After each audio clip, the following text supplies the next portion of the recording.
Tonight's story is a slow, true tale from Japan, gently told to carry you towards sleep. Meet Kenji, a young shrine priest, answering strangers' late-night questions about the quiet work he does each day. Over 9 unhurried evenings, he weighs what visitors bring to the shrine, devotion, habit, or something in between. There's a colleague who once wore the shrine's rarest color and quietly disappeared, and a reason he never asks about. Listen for the wordless answer he finally settles on, quiet enough to rest inside. Close your eyes now. Let this small, quiet shrine and its gentle mysteries carry you softly into sleep. Somewhere in a small shrine tucked at the edge of a small town in western Japan, the kind most people walked past without slowing, sitting quietly between a convenience store and a car dealership, and visible mainly from the side street if you happen to know to look, a young man named Kenji sat very still at a low wooden desk in the shrine office and tried, with limited success, to find a position in which his lower back did not ache. He was wearing his formal white robes, as he always did on working days, the fabric cool and a little stiff in the way that sacred clothing tends to be, and his posture in the wooden chair was careful and deliberate in the way that posture becomes when a person has recently done something inadvisable to their spine and has not yet fully come to terms with the results. The inadvisable thing had been jump rope.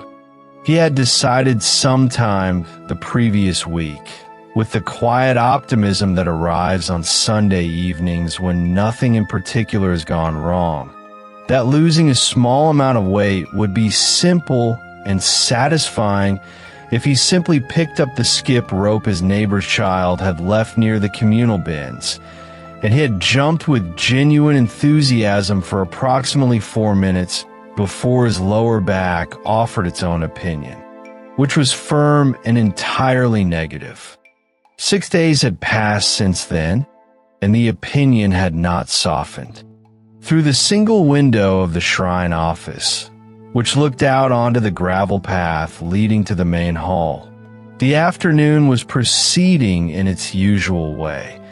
A pair of pigeons consulting the base of the nearest stone lantern, the old cedar near the gate settling its heavy branches in something too slow and slight to be called wind.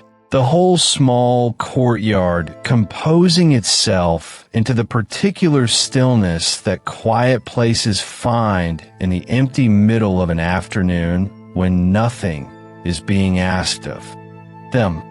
It was by any reasonable measure a peaceful scene, and Kenji was fond of it on most days. The weight of the old wood, the mineral coolness of the stone path, even in mild weather, the way the rope of twisted straw above the offering box swayed slightly even when there was nothing moving the air, as though the place were settling continuously into its own foundations. He was to be the lowest formal rank in the priestly order, the junior to the juniors, as he occasionally described it to himself, which placed him somewhere equivalent to a new hire at a company where everyone else had been there for 30 years and knew where the good tea was kept, and his duties were accordingly modest, sweeping the gravel path each morning, assisting at ceremonies, receiving visitors at the office window, and riding the gashuin. It was the gashuin that had been sitting quietly in the back of his mind all morning, returning each time he shifted in the chair and winced, with a particular quality of a thought that keeps finding the same tender place. A gashuin. He sometimes found himself explaining it to himself as though he were explaining it to someone else. A habit formed from the necessity of explaining it to actual other people fairly often is a sacred ink seal offered by a shrine to a visitor who has come to worship in good faith, pressed onto the page of a dedicated book called a gashuincho using a carved wooden stamp inked in deep vermilion red, with brushed characters written around and over the stamp. The name of the shrine, the name of the deity, the date of the visit, all of it laid down by hand. Each one was slightly different, because each one was the product of a specific afternoon and a specific pair of hands and a specific moment of care, and that was, in Kenji's private estimation, the most beautiful thing about them. Kept properly, a gashuincho filled over years into a quiet and intimate record, shrine after shrine, temple after temple across a lifetime. Each page a small document of a person who had gone somewhere and paid their respects and received something modest and indelible in return, a kind of devotional map of a life spent in a certain quality of attention. He found this genuinely moving when he allowed himself to think about it, which was less often lately.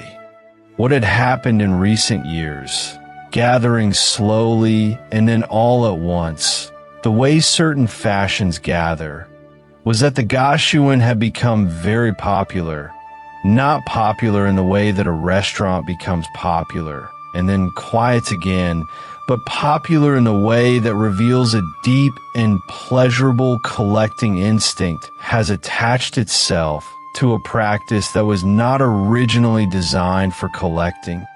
People came now with their gashuincho already open and held in the crook of one arm, their phones in the other, moving through the courtyard with the focused energy of people who were in the middle of something they intended to complete, a route, a list, an itinerary of shrines ticked off in sequence, each one yielding its stamp and moving them closer to a full book or a completed prefecture or whatever the particular goal happened to be. Some of them prayed first, which was the correct order and which Kenji was always glad to observe. Many of them went through the motions of praying in the way that a sketch of fire resembles a fire. The correct shape, the correct gestures, the procedure followed with reasonable fidelity, but the warmth of it somewhere else, not present in the moment, and he cannot say precisely what was missing because it was not anything visible, not anything he could point to and name with confidence. A coin in the box, fish from a pocket as an afterthought, a brisk double clap, a bow held for slightly less than a full breath, and then the purposeful stride toward the office window. He had watched this sequence enough times that it had become nearly architectural in his mind, a set of steps rather than a movement of feeling, a form without the content the form had been designed to carry. He was watching someone do it now. Through the window, a woman named Issei, in a dark, sensible coat, was making her way along the gravel path with her gashuincho open and resting in the crook of her arm, her phone in her other hand, her expression the expression of someone who had calculated how long this would take and was confirming that the calculation held. She paused at the offering box and reached into her coat pocket and found a coin and dropped it in, and she clapped twice with the crisp efficiency of someone who had looked up the correct form and was following it correctly, and she bowed once, held for about a second and a half, and then she came to the office window. She was perfectly pleasant. She said please and thank you with complete sincerity, and when he slid the completed gashuincho back under the window, she held it for a moment and looked at the inked characters with a small, genuine pleasure, the kind that is not performed. And Kenji found, watching her face, that he could not be cross with her at all. She had done nothing wrong, not by any rule he could point to. It was only that the whole exchange had the feeling of having been conducted at a slight distance from its original meaning. The way a word repeated many times starts to sound like a word from another language, familiar in shape, hollow in the middle, the sense of what it once signified hovering somewhere just outside the sound. After she had gone, Kenji sat back carefully in the wooden chair, slowly, the way the back required now, and picked up his phone. He had started a thread some weeks earlier on an anonymous message board, one of those late-night internet spaces where people ask questions with the directness that anonymity produces, and he had opened it under a name that meant something close to junior shrine priest with a sore back, which was accurate on both counts and specific enough to be mildly funny and vague enough not to be identifying. He had expected perhaps 4 or 5 responses from curious strangers who would ask a question or two and move on.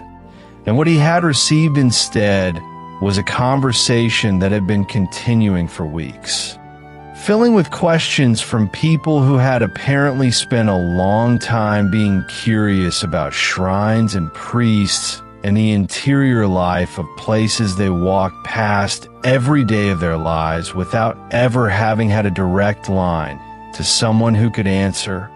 Someone asked what he actually did all day, and he typed back that he swept, he prayed, he watched the pigeons, he wrote Gashuin.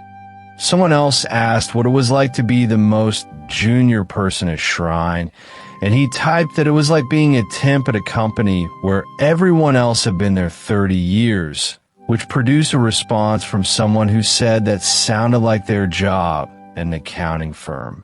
And he noted there was something universal in the sensation. Someone asked about the Gashuin boom. He stayed with that question for a moment before answering. Looking out the window at the empty courtyard, the cedar tree, the lanterns, the offering box with its rope of twisted straw, the late afternoon light moving amber across the gravel, thinking about how to say what he actually thought without saying it in a way that made him sound ungracious, because the people coming through the gate were not bad people. That was the whole difficulty. He typed with the moderate honesty of someone who is tired and willing to be direct rather than tired and diplomatic, that the Gashuin had become something like a stamp rally for many visitors, a phrase he had thought many times and not previously written anywhere, and that the original understanding had been that the stamp followed from the sincerity, not the other way around. And that lately the order had quietly reversed itself in a way that was difficult to argue against because nothing formal had changed. He typed that the people who came for the stamp were not bad people. He was not suggesting that. He was only suggesting that something had shuffled its order of operations, and the shuffle had produced a version of the practice that was externally identical to the original thing, but internally somewhere to the right of it, like a photocopy of a painting, the colors correct, the composition accurate, something irreducible missing. Several people on the thread responded at once, some agreeing readily, some pushing back with care. One person asking whether sincerity was actually visible from across a courtyard, or whether a shrine priest was constructing an aesthetic preference and calling it theology. He sat with that question, looking out the window, longer than he sat with most questions. He typed that the question was fair and that he genuinely could not prove sincerity from across a courtyard, and that his back hurt from a jump rope incident, and he was perhaps not in the most generous frame of mind today. This last part produced an unexpected warmth from the thread. People asking about the jump rope, offering mild sympathy. One person describing an equally inadvisable experiment with a hula hoop. And he answered a few of them and found, somewhat to his surprise, that the warmth was something he could genuinely use. The afternoon was moving without hurry toward its own conclusion. The light outside shifting from full amber to something thinner at its edges, and Kenji set the phone down and looked out at the courtyard, where an older man had appeared at the gate and was walking slowly along the gravel path. The man, whose name was Hiro, was perhaps 65 or 70, moving with the careful deliberateness that does not come from ceremony, but from a body that has learned to be thoughtful about the ground beneath it, each step placed rather than taken. He stopped at the offering box and reached into his jacket and produced coins, not fish from a pocket as an afterthought, but held cupped in his palm as though he had prepared them before leaving the house. And he placed them in the box with a quietness that had nothing to do with volume and everything to do with attention. He clapped twice and bowed his head, and then he stayed. He stood with his eyes closed and his breath making a small white shape in the cold air, and he did not move, and 40 seconds passed. Kenji counted them without meaning to, still holding his phone, the thread still open on the screen. And in those 40 seconds, the cedar shifted once and settled, and the paper streamers above the offering box swayed and were still. And Hiro simply stood in the cold amber light of a courtyard that most people drove past without knowing it was there.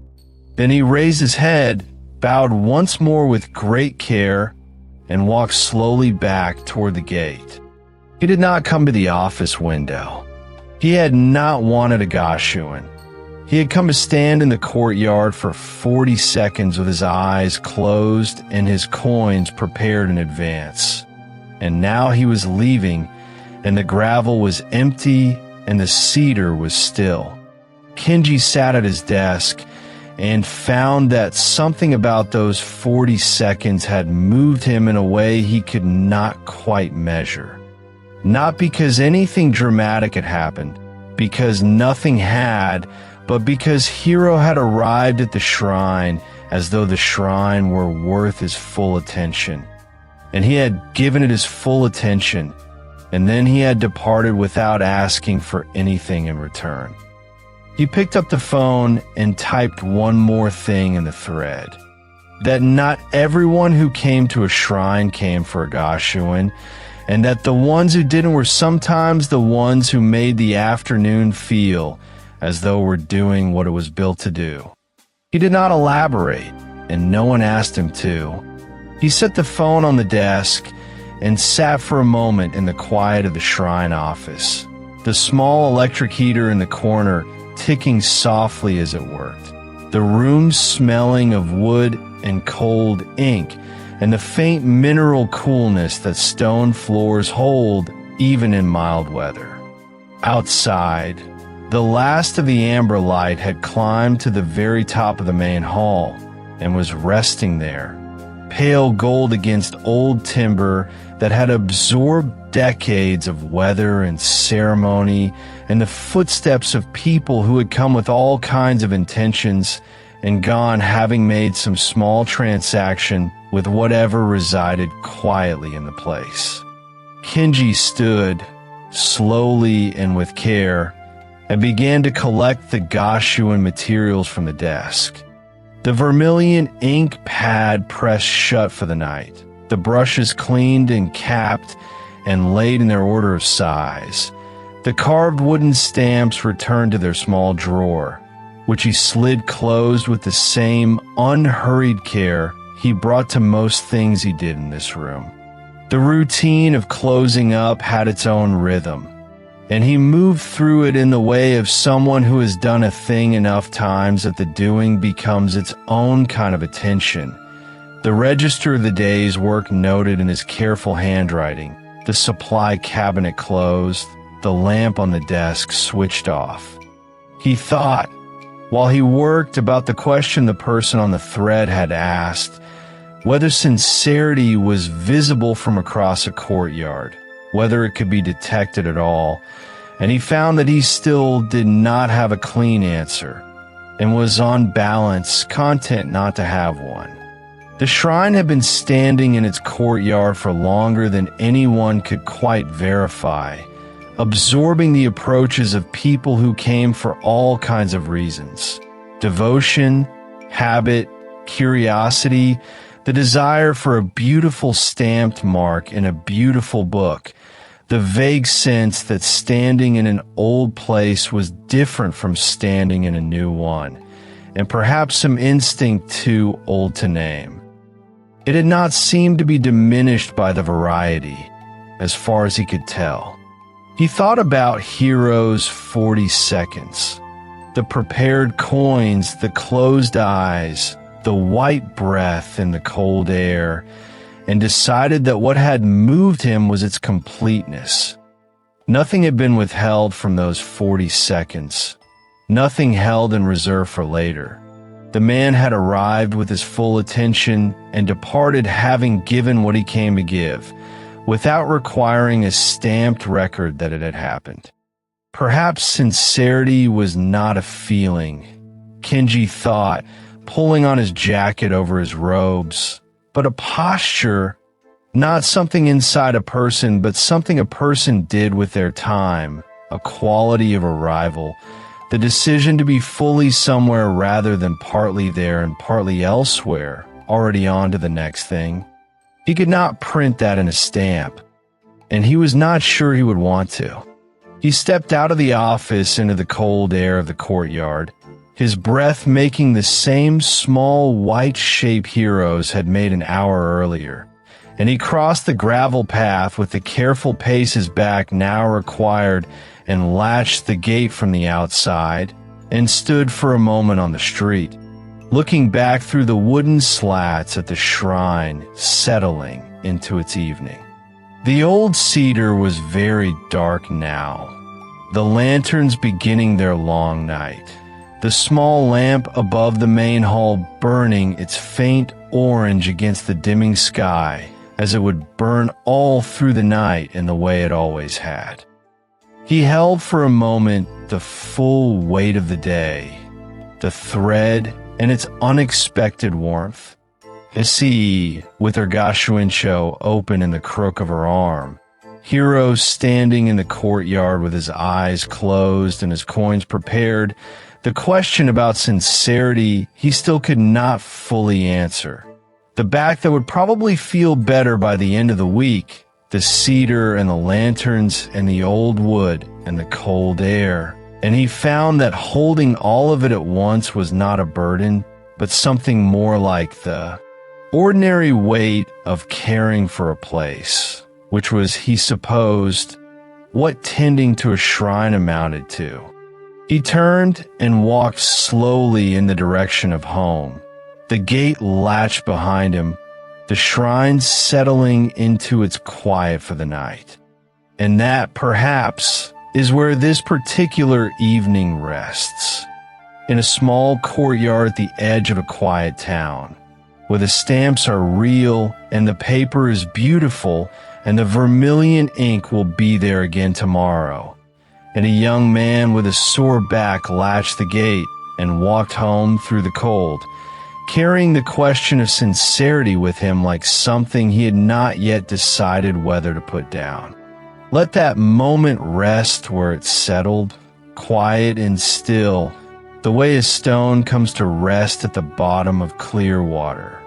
We stay with him a little longer, breathing the same cool air, feeling the same darkness that has gathered softly around the edges of things.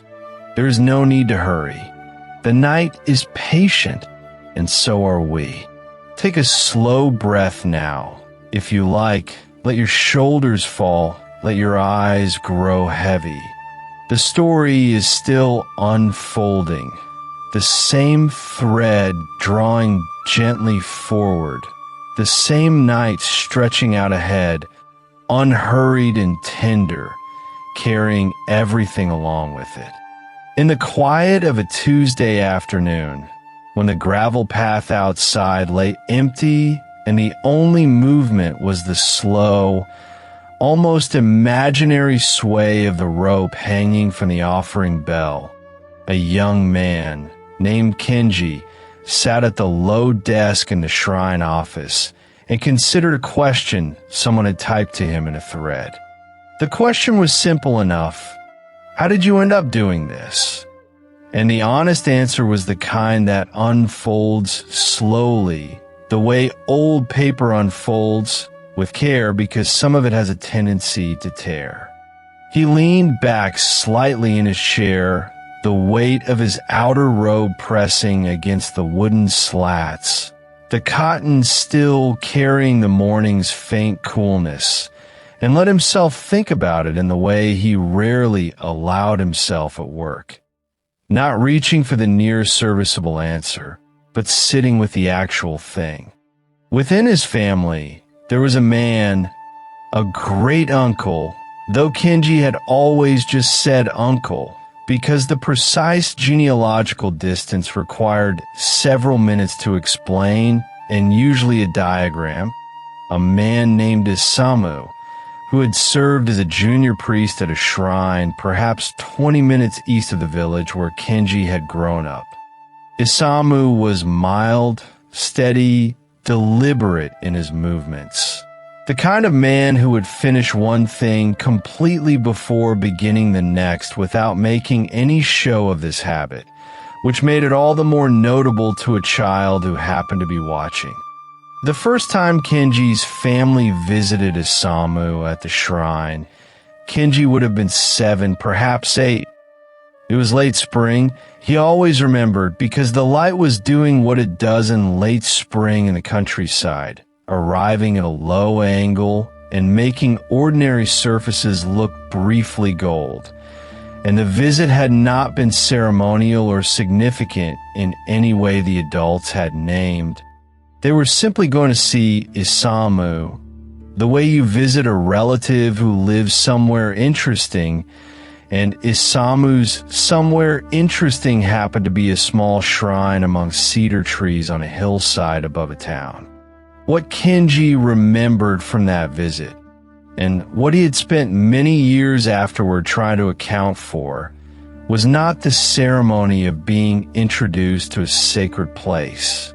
It was the gravel, specifically the sound his own footsteps made on the path leading up to the main hall.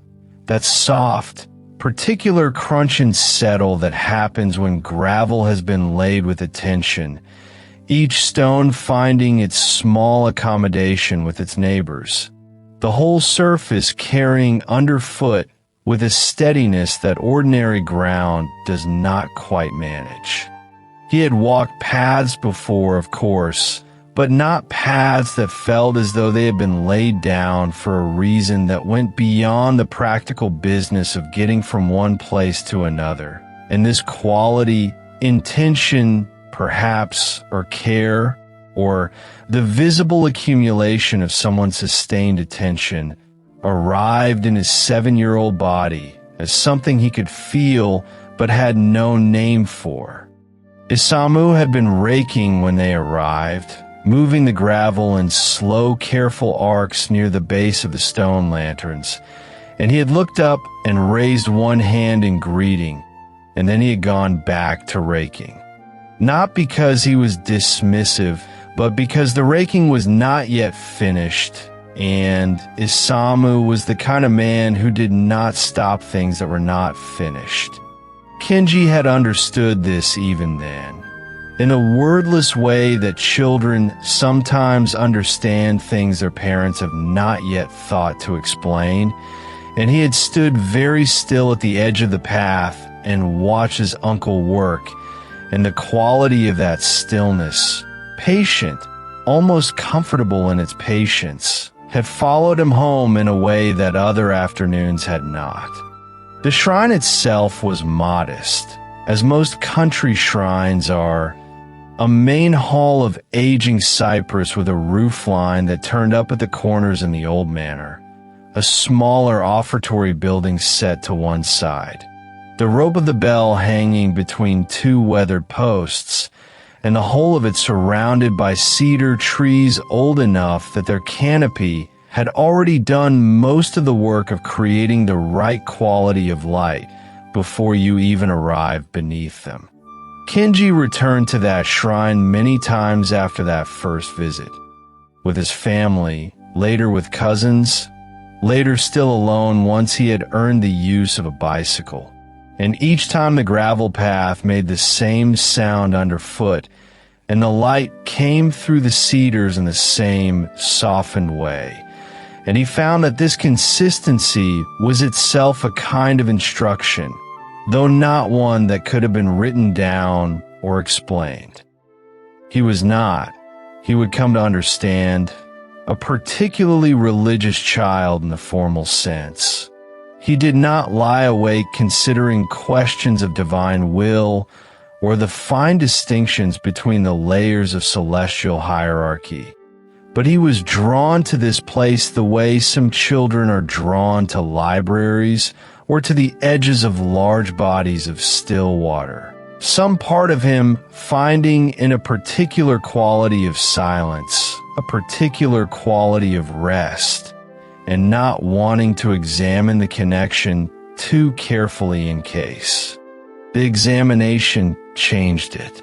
Isamu would give him small tasks when he came, sweeping a portion of the path, carrying water in a bucket, holding a corner of something steady while the old man's hand were otherwise occupied. And Kenji would do these tasks with a concentration that surprised even himself, given that he was not, in school, a concentrated child. There is a word in Japanese, in, that carries something like the meaning of connection or fate, the invisible thread that links a person to a place or a calling across whatever distance separates them. And Kenji did not know this were at 7, or at 10, or even quite at 14, but he would come to feel that it named something true about the years he had spent returning to Isamu's shrine. He was connected to it, not in any mystical sense that required elaborate explanation. He was always careful about this because the practical part of him found certain kinds of talk about invisible threads a little wearing, but connected in the quiet way that water belongs to the particular shape of the bowl it is settled into, filling it completely and resting there so naturally that the idea of being poured into some other container becomes faintly hard to imagine. The decision to pursue the priesthood came gradually, accumulating over several years the way decisions built on long habits of feeling tend to accumulate, not announced by a single clear moment of resolution, but arriving as the quietest kind of certainty already in place before he had fully noticed it settling. He enrolled at Kokugakuin University in Tokyo, which had been forming shrine priests and scholars of Shinto for well over a century. And he studied there for 4 years, learning the prayers called norido, learning the proper way to move within a sacred space and to stand within it and to be present within it in the specific manner the tradition required, which turned out to be something that could be taught, and also something that arrived through repetition and through sitting with the initial awkwardness until the awkwardness resolved itself into form. He found with some relief, not bad at any of this. Competent was the word he would have chosen. And he meant it without apology, because competent is a word that carries more dignity than people sometimes grant it. He graduated with the rank of Saikai, placing him in the lower middle portion of the formal hierarchy, and accepted his first position at a large shrine in the city, the kind of place where the Gashuan seekers formed their lines before the gates had opened. He served there for some years, and it was only a few months earlier that he had come to the shrine where he worked now. A shrine not unlike Isamu's in its scale and its character, set among old trees on a hillside above a town that had become somewhat smaller over the years as the young continued the steady migration toward cities.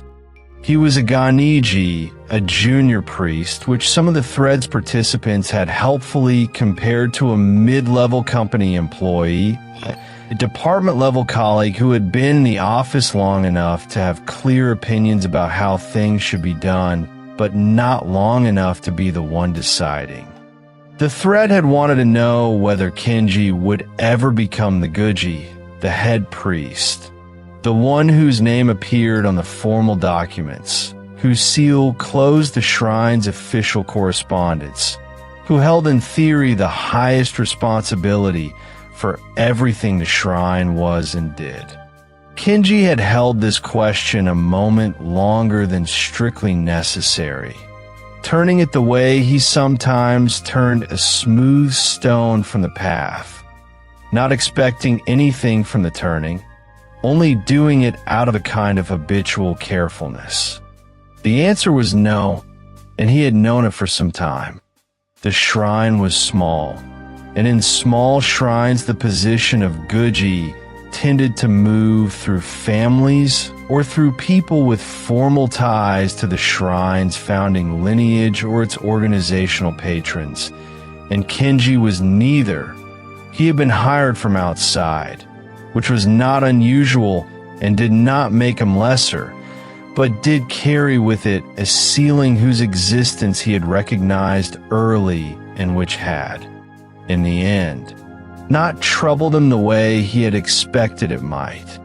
He had thought, when he was younger, that the limitation would eventually begin to chafe, that knowing the highest position was simply beyond his reach would produce a restlessness that accumulated over time, the way water accumulates behind a low dam. But the restlessness had come briefly and then subsided, leaving behind something quieter and more useful, a clear sense of where he was and what the work actually was. The Guji carried different work than the work Kenji found interesting. Administrative work, largely relationships with local officials and prefectural shrine associations, and the committees and councils that form the institutional scaffolding around places like this one. And while he respected the people who managed these things, he was quietly, simply grateful that they were not his to manage. What interested him was the work on the gravel path, the daily tending of a place that had been built for a particular kind of attention and that required, in return, a particular kind of care. The sweeping, the arrangement of the seasonal offerings, the morning rituals performed when the air still held the night's cold and the cedar canopy was still keeping its deepest shadows before the light pushed through. He found this interesting in the way that Isamu had found it interesting, and perhaps this was the truest thing he could say about how he had come to be where he was. Not that he had chosen this so much as that he had recognized it. The way you recognize a piece of music you learned as a very small child, hearing it played in a different room by different hands, and feeling without quite being able to say why that you are standing exactly where you're supposed to be. He typed his reply into the thread, something brief about the relative who had been a priest, something about the pull being there early, something about accepting the ceiling with a steadiness he hoped came across as genuine rather than resigned, and set down his phone and looked through the small window of the shrine office at the afternoon light falling across the gravel path outside. The rope of the offering bell moved very slightly in a wind too faint to feel from indoors. He watched it for a moment, that almost imperceptible sway, the way the rope caught a slant of light at one point in its arc and then fell back in a shadow, and found himself remembering an afternoon from a year before he had entered university. Autumn, the air that heavy, specific gold that late October sometimes makes in the countryside. Isamu had let him ring the bell that day. Nothing formal or ceremonial about it. No occasion attached. Just the two of them in the empty shrine yard. And Isamu had murmured that Kenji might as well try, if he wanted to. The sound had been larger than he expected and also more intimate, as though the bell were not broadcasting outward into the air, but speaking directly into the center of his chest, the vibration arriving before the sound did and outlasting it by several seconds, the way warmth outlasts the thing that produced it. He had stood very still afterward with the rope still moving gently in his hands, and Isamu had watched from a few feet away with an expression that Kenji could not name at the time, but had often returned to since, something between recognition and quiet satisfaction, the look of someone watching a thing happen that was always, in some sense, going to happen. Isamu had died that winter, or close to it, quietly in the way that people describe as peaceful even when they're not entirely certain, because peaceful is the word we offer when it is the best we can give. And Kenji had gone back to the shrine the following spring and stood on the gravel path and listened to the sound his own footsteps made. The sound was the same as he remembered, which was what he had expected, and also, in its sameness, somehow more than he had expected. The afternoon in the shrine office was softening now toward evening, the quality of light through the window shifting to something cooler and more diffuse. And from somewhere in the main hall came the sound of an old board settling. The quiet language in old building speaks to itself in the changing temperature, a sound that has no words but is not difficult to understand. Kenji stood, feeling the familiar and by now almost companionable complaint of his lower back.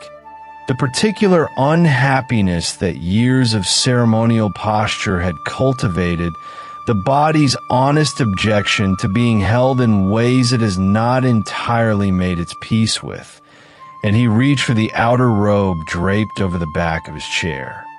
There were things still to be done before the shrine closed for the evening. A candle near the main altar that needed replacing, the donation box with its troublesome hinge, the small and steady accumulation of tasks that waited for the late afternoon the way they always waited. He moved toward these things with the unhurried steadiness the years had given him, or perhaps that the years had drawn out of him, the way long practice draws something that was always present but not yet organized into itself. The gravel path would need raking tomorrow morning, as it always did, the stones always finding their way back to the casual arrangements that wind and foot traffic and time produced, the task of restoring order never finished, only temporarily achieved, which was, Kenji had concluded some years ago, one of the more honest descriptions of what it meant to care for something across a long span of time. He passed into the covered walkway connecting the buildings. and the evening air came to meet him, cool, carrying the cedar smell he had known since the first afternoon he had stepped onto a gravel shrine path and felt, without quite understanding it, that he would be coming back. Somewhere high in the branches above, a single bird called once and fell quiet. The bell rope hung still. The shrine rested in its usual evening arrangement, small, unhurried, exactly itself, the same as it had been this morning and the same as it would be tomorrow. And this constancy was not the absence of meaning, but something that felt, to Kenji, very much like the thing itself. He had answered the stranger's question as honestly as he could, though the real answer was too long and too quiet to fit entirely into a thread on an ordinary Tuesday afternoon. The real answer involved a 7-year-old boy standing very still on a gravel path, listening to the sound his own footsteps had just made, and an old man raking in slow, careful arcs who had not looked up until the task was done, and a bell whose sound arrived in the chest before it arrived in the ears, and all the years between then and now in which those small things had done their patient, unhurried work. He would not be Gucci. He had known this for years, and it had settled in him completely, the way things settle when you have spent enough time in quiet places to let them. He was a junior priest at a small shrine in a smaller town, and the gravel path needed raking in the morning, and the candle near the altar needed replacing tonight, and the bell would ring at the proper time tomorrow. And none of this was a lesser version of something larger he had failed to reach. It was the shape of a life that had been called into being by a sound and a smell on an afternoon a very long time ago, and it fit him the way it fit him on most days very well. He reached the small side door of the main hall and paused there a moment, one hand resting against the old cedar of the frame, and listened to the silence the shrine held in the early evening. That particular fullness, not empty but entire, the kind of silence that belongs to a place tended carefully across many years by people who believed, in their separate ways, that the tending was worth the trouble. He went in, and the door settled closed behind him, and the evening gathered around the shrine as it always had and always would. The cedar trees going dark against the sky still holding its last blue, the gravel path empty and still, the rope of the bell motionless, the whole small world of the hillside resting in the slow, unhurried passage between the end of one day and the soft beginning of the next. Let that moment rest where it fell, quiet and still, like something set down gently in the dark. There is no need to hold on to it tightly. It will remain just as she left it. The night has not moved on without us. It is the same night, the same soft air, the same story slowly turning like a page no one is rushing to finish. So take a slow breath now, if you like. Let your shoulders settle. We stay with them a little longer, moving only as gradually as the hours do, no hurry at all, nothing asking anything of you. In the small shrine office behind the main hall, where a single lantern kept the dark at bay with a modest, warm persistence of something that had been doing this work for a very long time, Kenji sat at his low desk and read the question that had just appeared on his screen. Someone wanted to know whether he could sense spiritual energy, whether as a shrine priest he moved through the world with some extra layer of perception that ordinary people simply lacked, some open door in the senses that years of ceremony and ritual had quietly unlocked. He sat with that question for a moment, listening to the late-night sound of wind moving through the camphor trees in the outer courtyard, a soft and unhurried sound, neither welcoming nor warning, simply present the way familiar sounds are present. The lantern on the desk swayed very slightly, though there was no window open that he could account for, and he noticed this the way he had learned to notice such things, with a kind of calm, unhurried attention, the way you might register the first drops of rain before deciding whether to reach for a coat. He had been answering questions online for several hours now, and this one about gifts, about spiritual sight, about whether he was perhaps secretly something more than he appeared, was one he had fielded many times in various forms, and it never quite became easy to answer in a way that felt both honest and complete. The misunderstanding, he felt, was a genuine one, an honest one, and he did not hold it against the people who asked. People came to shrines in a particular way, through the stone gate, past the lanterns, up to the offering box with its rope and bell, and they tended to imagine that the person standing in white robes on the other side of that threshold was living in some heightened state, perpetually tuned to frequencies the rest of the world could not receive. He typed carefully, choosing his words with the same deliberateness he brought to ritual, because words he had been taught from early in his training carried weight, and the careless ones had a way of settling in places that had not been intended for them.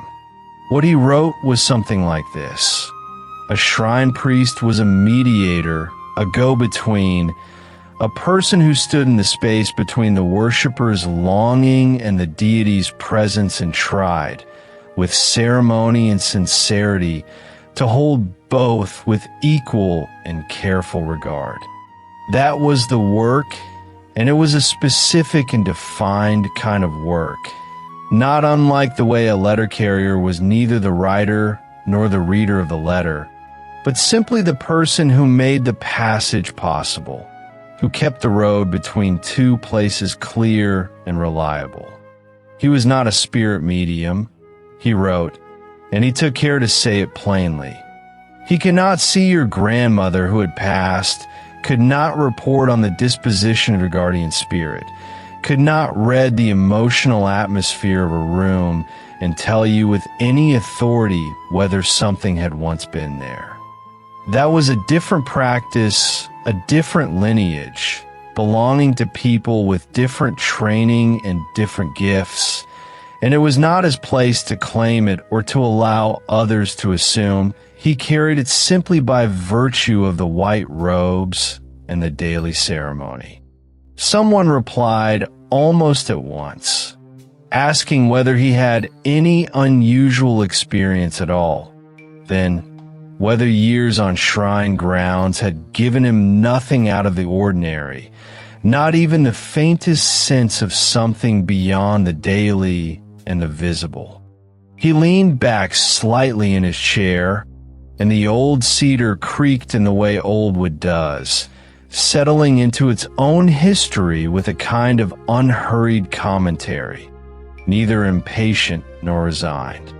He thought about how to say the next part truthfully. The truth was that he had noticed things, not visions, not voices, nothing so arranged and deliberate as that, but small anomalies, the kind that accumulated over years of attentive presence until you found you had quietly stopped pretending they were all coincidence and had simply begun accepting them as part of the landscape of the work, like the way stone paths are uneven and you learn to walk them without looking down. There was the matter of the wind. He had been reciting a norido, a formal prayer, the old words rolling out into a still summer afternoon with a rhythm that centuries of repetition had shaped them into. When the air had moved, not the way the ordinary breeze moved through the outer gate, but differently from somewhere inside the space of the prayer itself, as though the words had accumulated enough weight to cause a small, quiet displacement in the world just around them.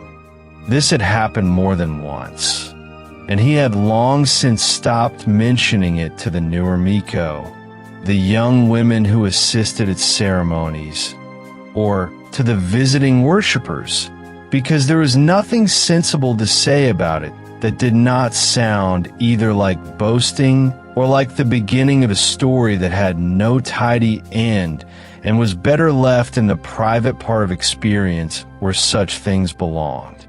He wrote that, yes, unexplained things happen on shrine grounds, and that his honest practice had become one of noticing them quietly and then allowing them to settle back into the category of things he did not fully understand, without forcing them in either direction.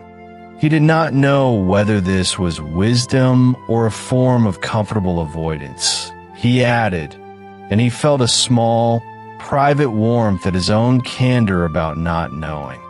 Someone asked about memorial ceremonies. If anything strange had ever happened during those, if the dead made themselves known in any way he could describe.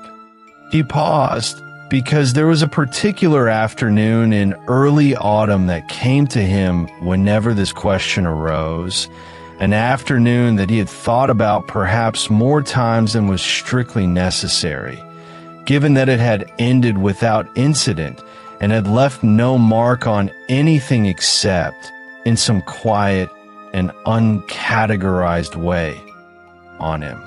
There had been a ceremony for those who had died in conflict, held at a smaller, affiliated shrine some distance from the main building, outdoors beneath a pale gray sky that had been, all morning, the specific, unremarkable gray of a day that has simply not decided what to do with itself yet. They had begun, the older priests and Kenji among them, and somewhere in the sustained middle section of the prayers, where the words become rhythmic and the breath steadies, and the ordinary world outside the ceremony seems, in some gentle way, to recede. The sky had darkened with a speed that had no particular business moving at such a pace on a day that had shown no intention of becoming a storm. The rain had come not with violence, but with a kind of sudden, complete commitment, the sort of rain that does not build gradually, but simply arrives, as though it had been waiting somewhere just out of sight for precisely the right moment. Patient in the way that things that have always existed are patient. They had continued the ceremony under that downpour, the old words going forward without interruption, the priests standing in their ceremonial robes in the rain with the equanimity of people who have been trained to see the ceremony through. And when the last word had been spoken and the final bow had been made, and the prayers had formally concluded, the rain had stopped. Not tapered off, not gradually eased back into the gray sky it had come from. Simply stopped, in the way a conversation stops when it has said what it came to say. He had stood there for a moment afterward, letting the sudden quiet settle around him like something physical, and had thought, not with any particular conviction, not as a claim, but with the open and slightly odd quality of someone who has given up the comfort of certainty, that perhaps the world was simply more responsive to sincere attention than the daily routines of life normally revealed. He wrote none of this in precise detail to the people online, because it was the kind of story that required having stood in it to understand, and because it was not, in any case, evidence of his own spiritual gifts. It was something that happened in the vicinity of sincere ceremony, conducted by a group of people who had meant every word they said, and whatever the rain had been about, it was not about him. The distinction mattered to him, and he held it carefully. There was a difference, he tried to explain, between being a person of spiritual power, a seer, a medium, someone with a special and individual gift, and being a person who worked day after day, year after year, in a space that held an extraordinary accumulation of sincere human longing. Wishes made quietly at the offering box before the town woke.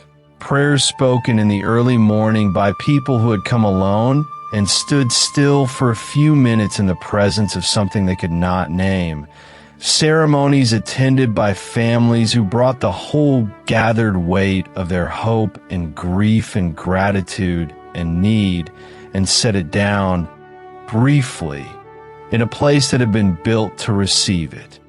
That kind of sustained, layered, centuries-deep sincerity left a quality in a place, he believed, not something dramatic, nothing that would satisfy the people who arrive hoping for proof of the extraordinary, but something ambient and real, the way an old house holds warmth differently than a new one does, not because of any single feature, but because of the accumulated quiet life that has moved through it.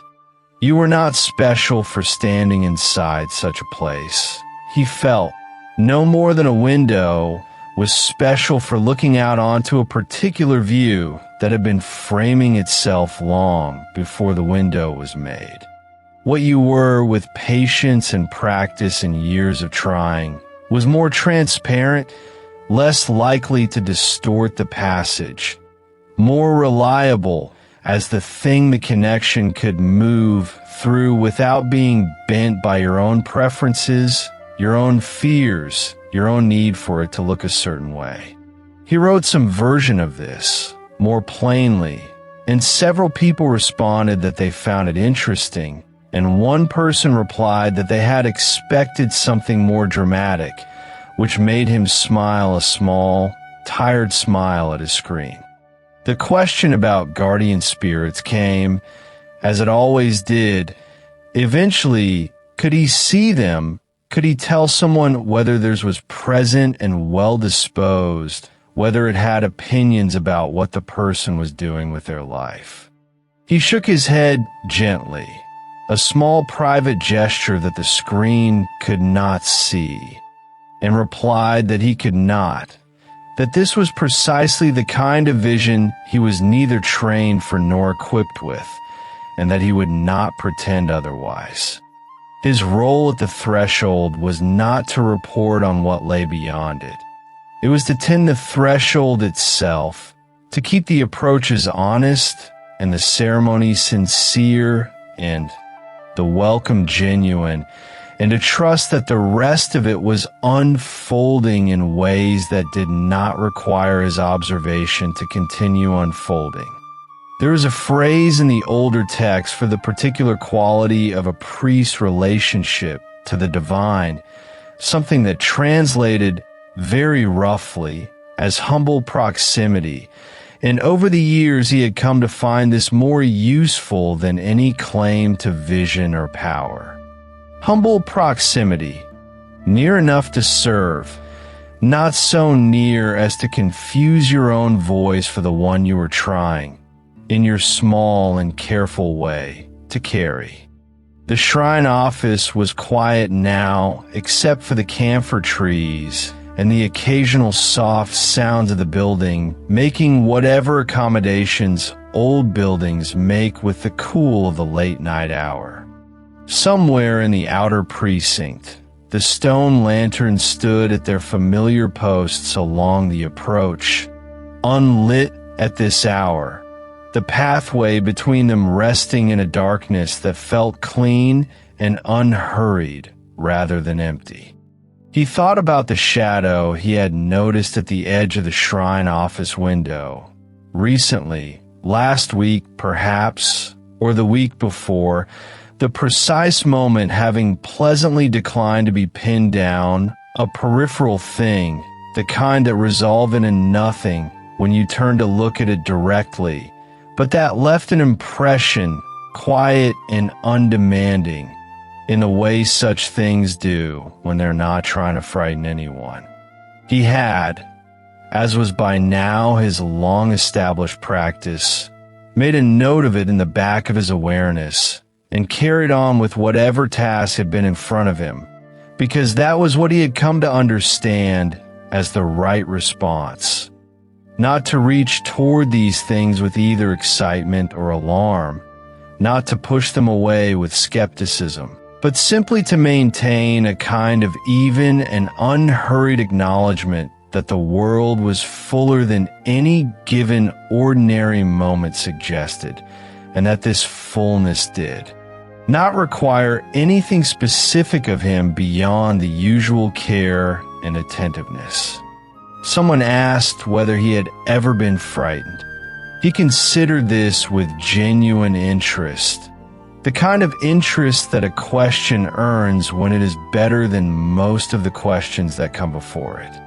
The honest answer was that he had been, occasionally, unsettled, and there was a careful and important difference between the two, a difference he had spent some time thinking about in the small hours of other nights not unlike this one. Fear, as he had come to understand it through years of being a person who stood in uncertain places, was the response to something that wanted something from you, that had will directed outward, a quality of intent that pressed against the edges of the ordinary world and pushed. What he had felt in those moments when the world's ordinary arrangements had seemed briefly unreliable was something closer to the sensation of standing at the edge of something very large and looking in, not afraid of what might reach out, but simply aware, in a way that used rather more of the body than usual, that the edge was real and the depth genuine, and that standing near it without falling was its own quiet form of competence. He tried to write this clearly and was not entirely certain he managed it, but several people replied that they understood what he meant, and one person said that it had made them feel less alone about something they had never quite found words for and had never told anyone. And he found that this, too, was a form of the work, the informal and unhurried kind, conducted between strangers in the middle of the night over a question that had no tidy answer, the kind of small passage that the official ceremonies did not cover, and yet that seemed, in its own way, just as necessary. He replied to that person gently, saying that he believed a great many people quietly carried the unexplained, that was far more common than the absence of conversation about it suggested, and that holding it with equanimity, as that person seemed to be doing, was its own understated form of courage.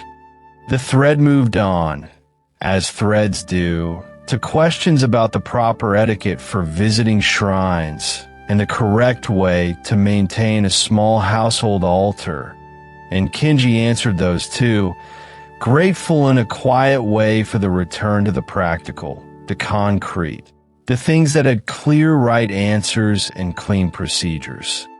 But the question about spiritual gifts stayed with him, the way certain questions do, not nagging, not pressing, simply present somewhere in the background, like a stone that has found a comfortable resting place on the bed of a stream and settled there without any need for disturbance. He was not a medium, not a seer. He was a man who had been trained in ancient ceremony, who swept the same stone paths his predecessors had swept, who stood in white linen in the early mornings and spoke words that were very old into a stillness that knew how to receive them, and who had come to notice over years of this, that the world was more responsive to sincere and repeated attention than most people living most lives were given the opportunity to discover. That was perhaps the thing that years of the work had given him. Not a gift exactly, not anything as dramatic as a gift, but a certain familiarity with the quality of presence that accumulated in places where many people had genuinely meant the things they said and felt the things they felt, and where someone had tended those accumulated sin strites with care for a long time. The lantern on the desk swayed again, that same small, sourceless movement as before, and he watched it for a moment with the familiar and untroubled calm of a person who has made his peace, gradually and without drama, with not always knowing. Outside, the camphor trees had gone quiet, the wind having moved on to wherever the wind went after visiting the outer precinct at this hour, and the shrine grounds rested in the particular stillness of the late night, a stillness that had its own texture, its own quality, distinct from the stillness of an ordinary building on an ordinary street in the ordinary world. He closed the laptop, and the room grew softer, the lantern light becoming all there was, that small and steady warmth doing its quiet work against the dark the way it had always done. In a little while he would walk the grounds before going home, a habit by now, partly professional duty and partly something that had become its own slow and unhurried form of prayer, a familiar circuit of the paths he knew without looking, the gravel speaking softly under each step, the stone lanterns standing at their stations, the main hall ahead with its deep old eaves and its settled, patient presence. And perhaps nothing unusual would happen on this walk, and perhaps something small and quiet would, and either way he would carry it home in that part of himself set aside for such things and sleep on it. And in the morning he would come back and take up the broom and sweep the stones again, and the day would begin the way days at a shrine begin, with the ordinary given its proper attention and the rest allowed to be what it was.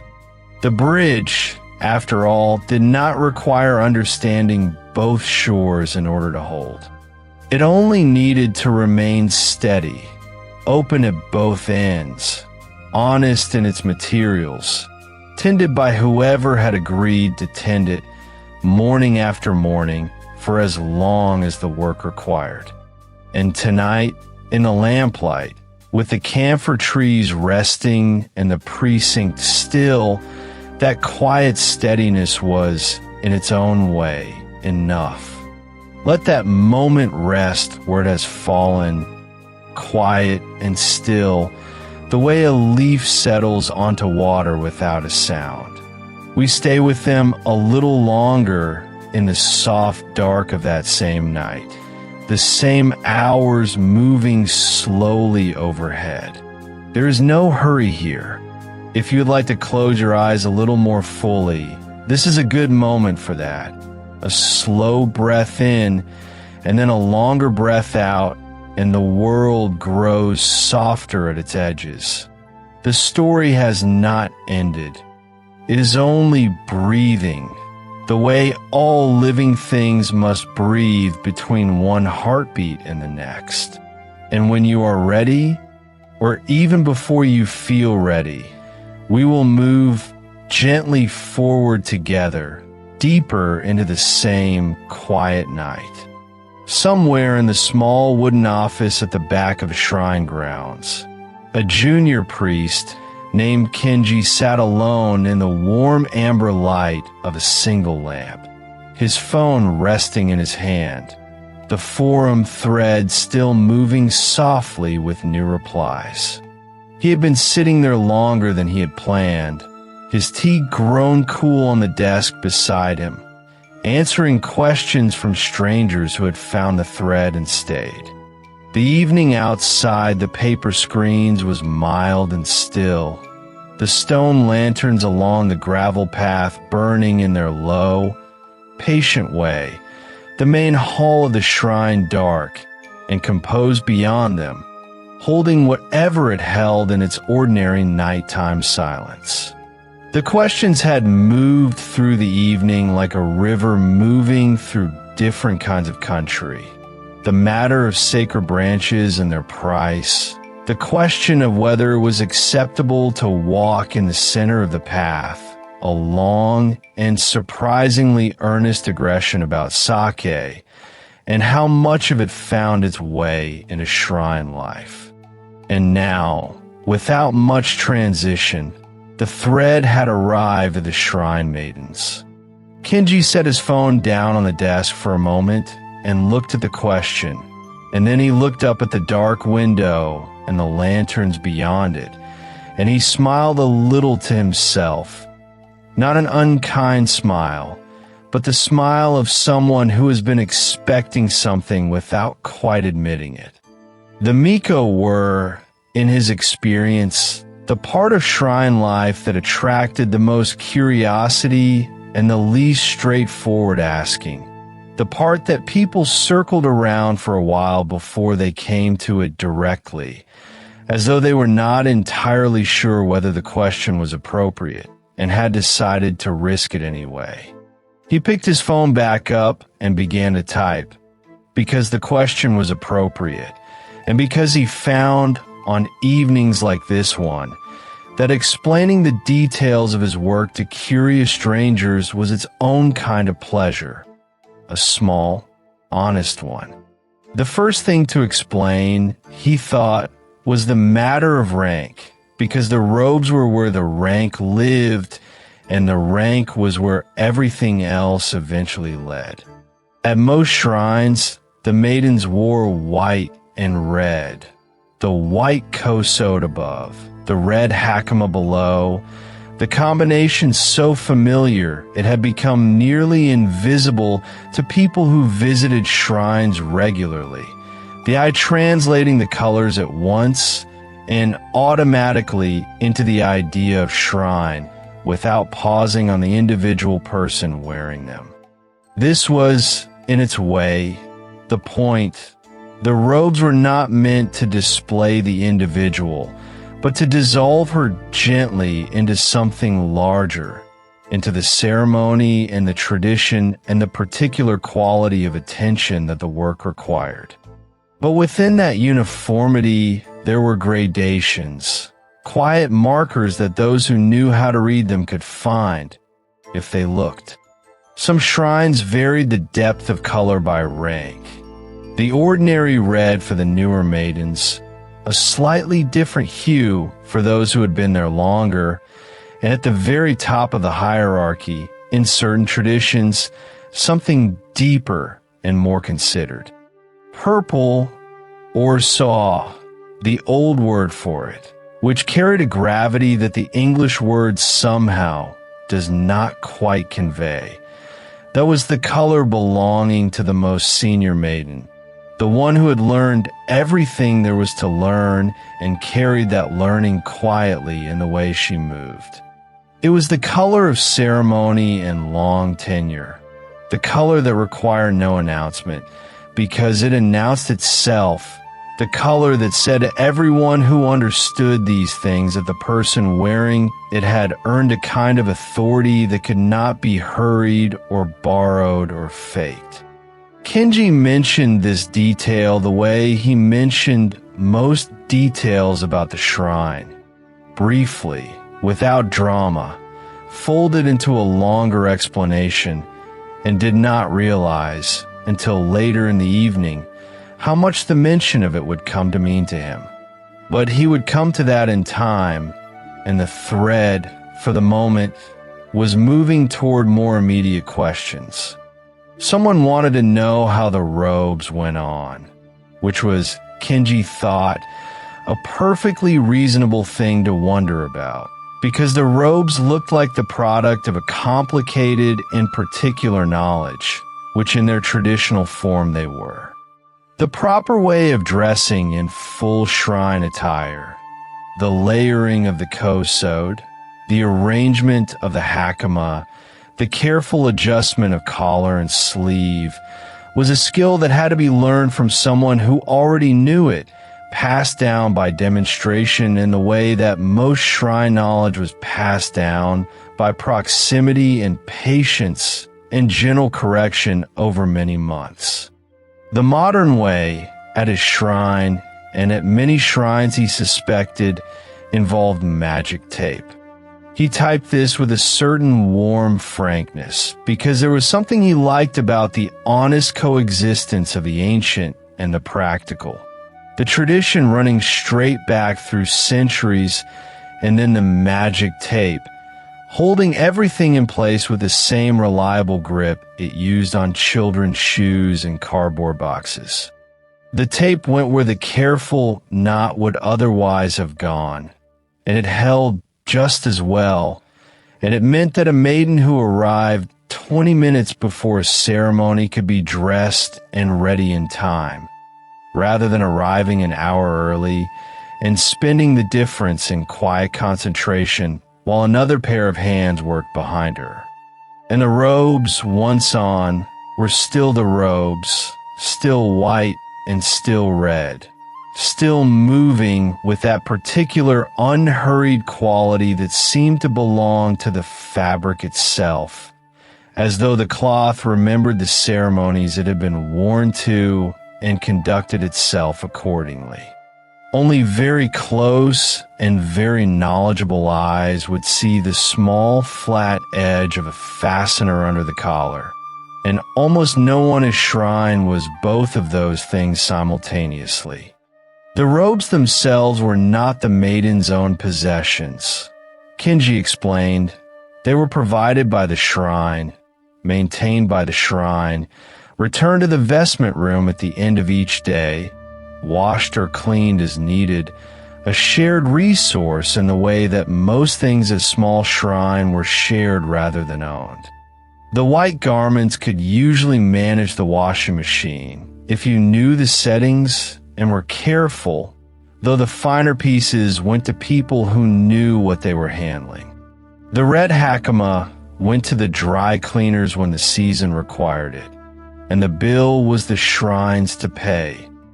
Kenji felt this was simply correct and said so without elaboration, because the shrine asked for the wearing of these things and should consequently take care of them. And then came the question about winter, which was a question Kenji had been half expecting, and which he found himself thinking about for a moment before answering. Winter at the shrine was, he began to type, a particular situation for the shrine maidens, and the particular thing about it was that the robes did not change with the weather. The white kosode and the red hakama were what they were in July and what they were in January, and January at an open-air shrine was January regardless of what a person was wearing, which was to say it was cold in the way that reaches the bones and stays there. The New Year's ceremonies brought the most visitors of the entire year, and the maidens stood at their posts through those long days in the sharp air, composed and correct, the visitors streaming past in their padded coats and scarves and hats, offering coins and bowing and moving on. What kept the maidens warm, Kenji mentioned with a certain fond pragmatism, was the garment that Japanese people called a baba shirt, thermal underwear of the kind associated with grandmothers in cold offices and the no-nonsense management of winter, layered beneath the white kosode and completely invisible in theory. In theory, because on very cold mornings when a shrine maiden reached for something in the offertory box, or when the cold had made her draw her arms just slightly inward against herself. You might, if you happened to be standing nearby and glanced at the right moment, see a thin stripe of pale thermal fabric appear at her wrist just below the hem of her white sleeve. A brief revelation of the ordinary, a quiet interruption at the border between the ceremonial and the practical, present for a moment and then gone again as the arm shifted and the sleeve fell back into place. Kenji had noticed this with something that he recognized on reflection as fondness, the gap between what a ceremony looked like from the outside and what it required from the inside was real and visible sometimes at the wrist, and he found it not diminishing but clarifying because it said something honest about what the work actually cost. The shrine had apparently discussed, at some point before Kenji's time there, whether white was the only acceptable color for the underlayer or whether skin-toned would be considered appropriate, or whether the visibility of an undershirt cuff on a cold January morning was something that needed to be formally addressed. The conclusion had been gently arrived at. White or skin-toned, and winter was winter, and the greater concern was that the maidens were warm enough to perform their work with care, which mattered considerably more than the question of whether a seam showed at the wrist. Kenji respected this conclusion, and he respected the maidens for the steadiness it took to keep showing up in that composed bearing, that deliberate walk across cold gravel, that quality of attention the role required, and that did not diminish simply because the fingertips were numb.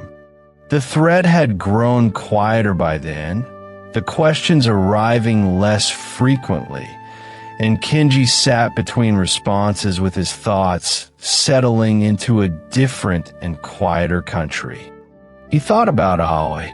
He had not quite meant to, or rather, he had known somewhere underneath the explaining and the typing that she was there in the evening's periphery, present without pressing, and now, in this quieter moment, she arrived without announcement, the way thoughts do when there is nothing pressing to crowd them out.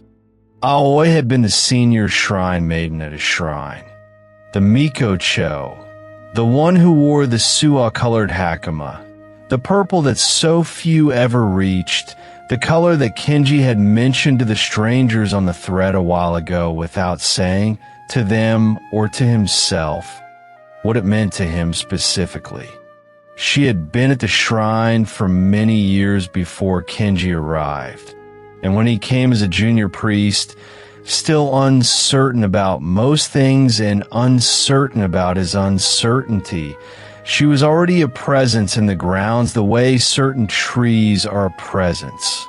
Noticed without effort, part of the place's character, there in the quality of the air before you consciously registered her.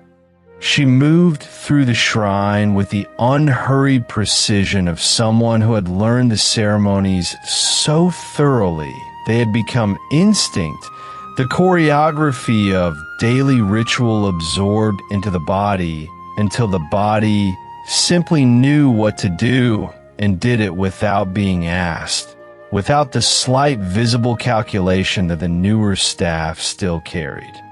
She taught the younger maidens, and her teaching was patient but exacting. She would demonstrate something once with care, and then she would watch while the student tried it. And if the student was on the right path, she would say nothing at all, which the students eventually understood to mean that silence from Aoi was encouragement, and they should continue. She had said to a small group of newer maidens one afternoon, when Kenji happened to be passing nearby and heard her, that the ceremonies were not performances but a form of attention, that the visitors who came to the shrine could not always say what the difference was between a ceremony carried out correctly and one carried out well. But they could feel it, and the feeling was what remained after everything else was forgotten. Kenji had thought about this observation more than once since that afternoon, in the way that certain remarks stay with you not because they're surprising, but because they name something you already sensed without quite being able to say it. Aoi had resigned some months before this particular autumn evening, and the resignation had happened in the quiet way that she did most things, without fuss, without ceremony of the ordinary kind, with a private deliberateness that did not invite extensive discussion and did not receive it. Kenji did not know exactly why she had left, and he had not asked, because asking would have been a different kind of thing than not asking, and he thought she probably understood the difference and had accounted for it. He had come to understand gradually that people sometimes left places they loved not because the love had worn out, but because staying had become something that cost them more than they had available to spend, and that the decision in those cases was not a failure, but a different kind of care, a care turned inward rather than outward, attending to the self rather than to the shrine. Whether this was true for Aoi, he could not say, and he found, sitting in the lamplit office with the autumn outside and the lanterns glowing patiently on the path, that he did not need to say, that not knowing could be its own kind of respect, held quietly without resolution. The purple Hakama was in a particular drawer in the vestment room, folded and cleaned and waiting, and who it was waiting for had not yet been settled. And the drawer was patient in the way that drawers are patient, which is entirely and without complaint. The newer maidens moved through their ceremonies well, and visitors noticed nothing amiss.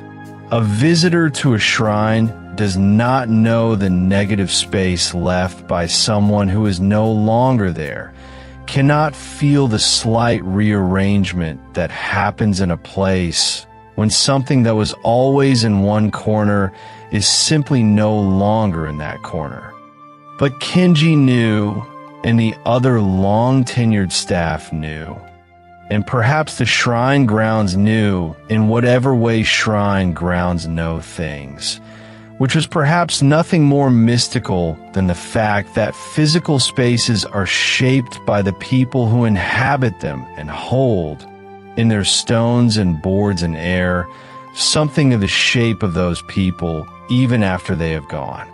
He hoped she was somewhere warm this winter, wherever she had gone, somewhere with adequate insulation and no requirement for ceremonial dignity at 6 a.m, somewhere she could be as entirely ordinary as she wanted to be for as long as she needed. He put his phone in his pocket and reached over and turned off the lamp, and for a moment the office was dark except for the light coming softly through the screens from the stone lanterns outside, which was enough to see by and precisely no more than enough. He sat in that gentle dimness before he stood, listening to the shrine's particular silence. Not the silence of an empty place, but the silence of a place that was never really empty, that held the quiet the way a vessel holds water, present in every part of it without effort. Through the paper screen, the lanterns burned on a gravel path in their low and faithful way, and the main hall was a dark shape against the sky slightly lighter than itself, and the old camphor tree in the corner of the grounds was barely visible, its broad silhouette patient and unbothered by the season. In the vestment room, the purple Hakama waited in its drawer, and the white garments for ordinary days hung in their careful row, and somewhere in a folded stack the thermal underlayers sat ready for when the cold came in earnest, which would be soon now. And the shrine was as it had perhaps always been, a place of layered things, the sacred and the practical folded one inside the other. The ancient held together with something as simple and as honest as tape. The ceremony warm underneath where no one could see it. Kenji stood and stretched a little and walked quietly out into the cool evening. The gravel soft under his feet, the lanterns steady around him. And the shrine settled into its nighttime self, and the drawer with the purple Hakama waited without opinion in the dark vestment room.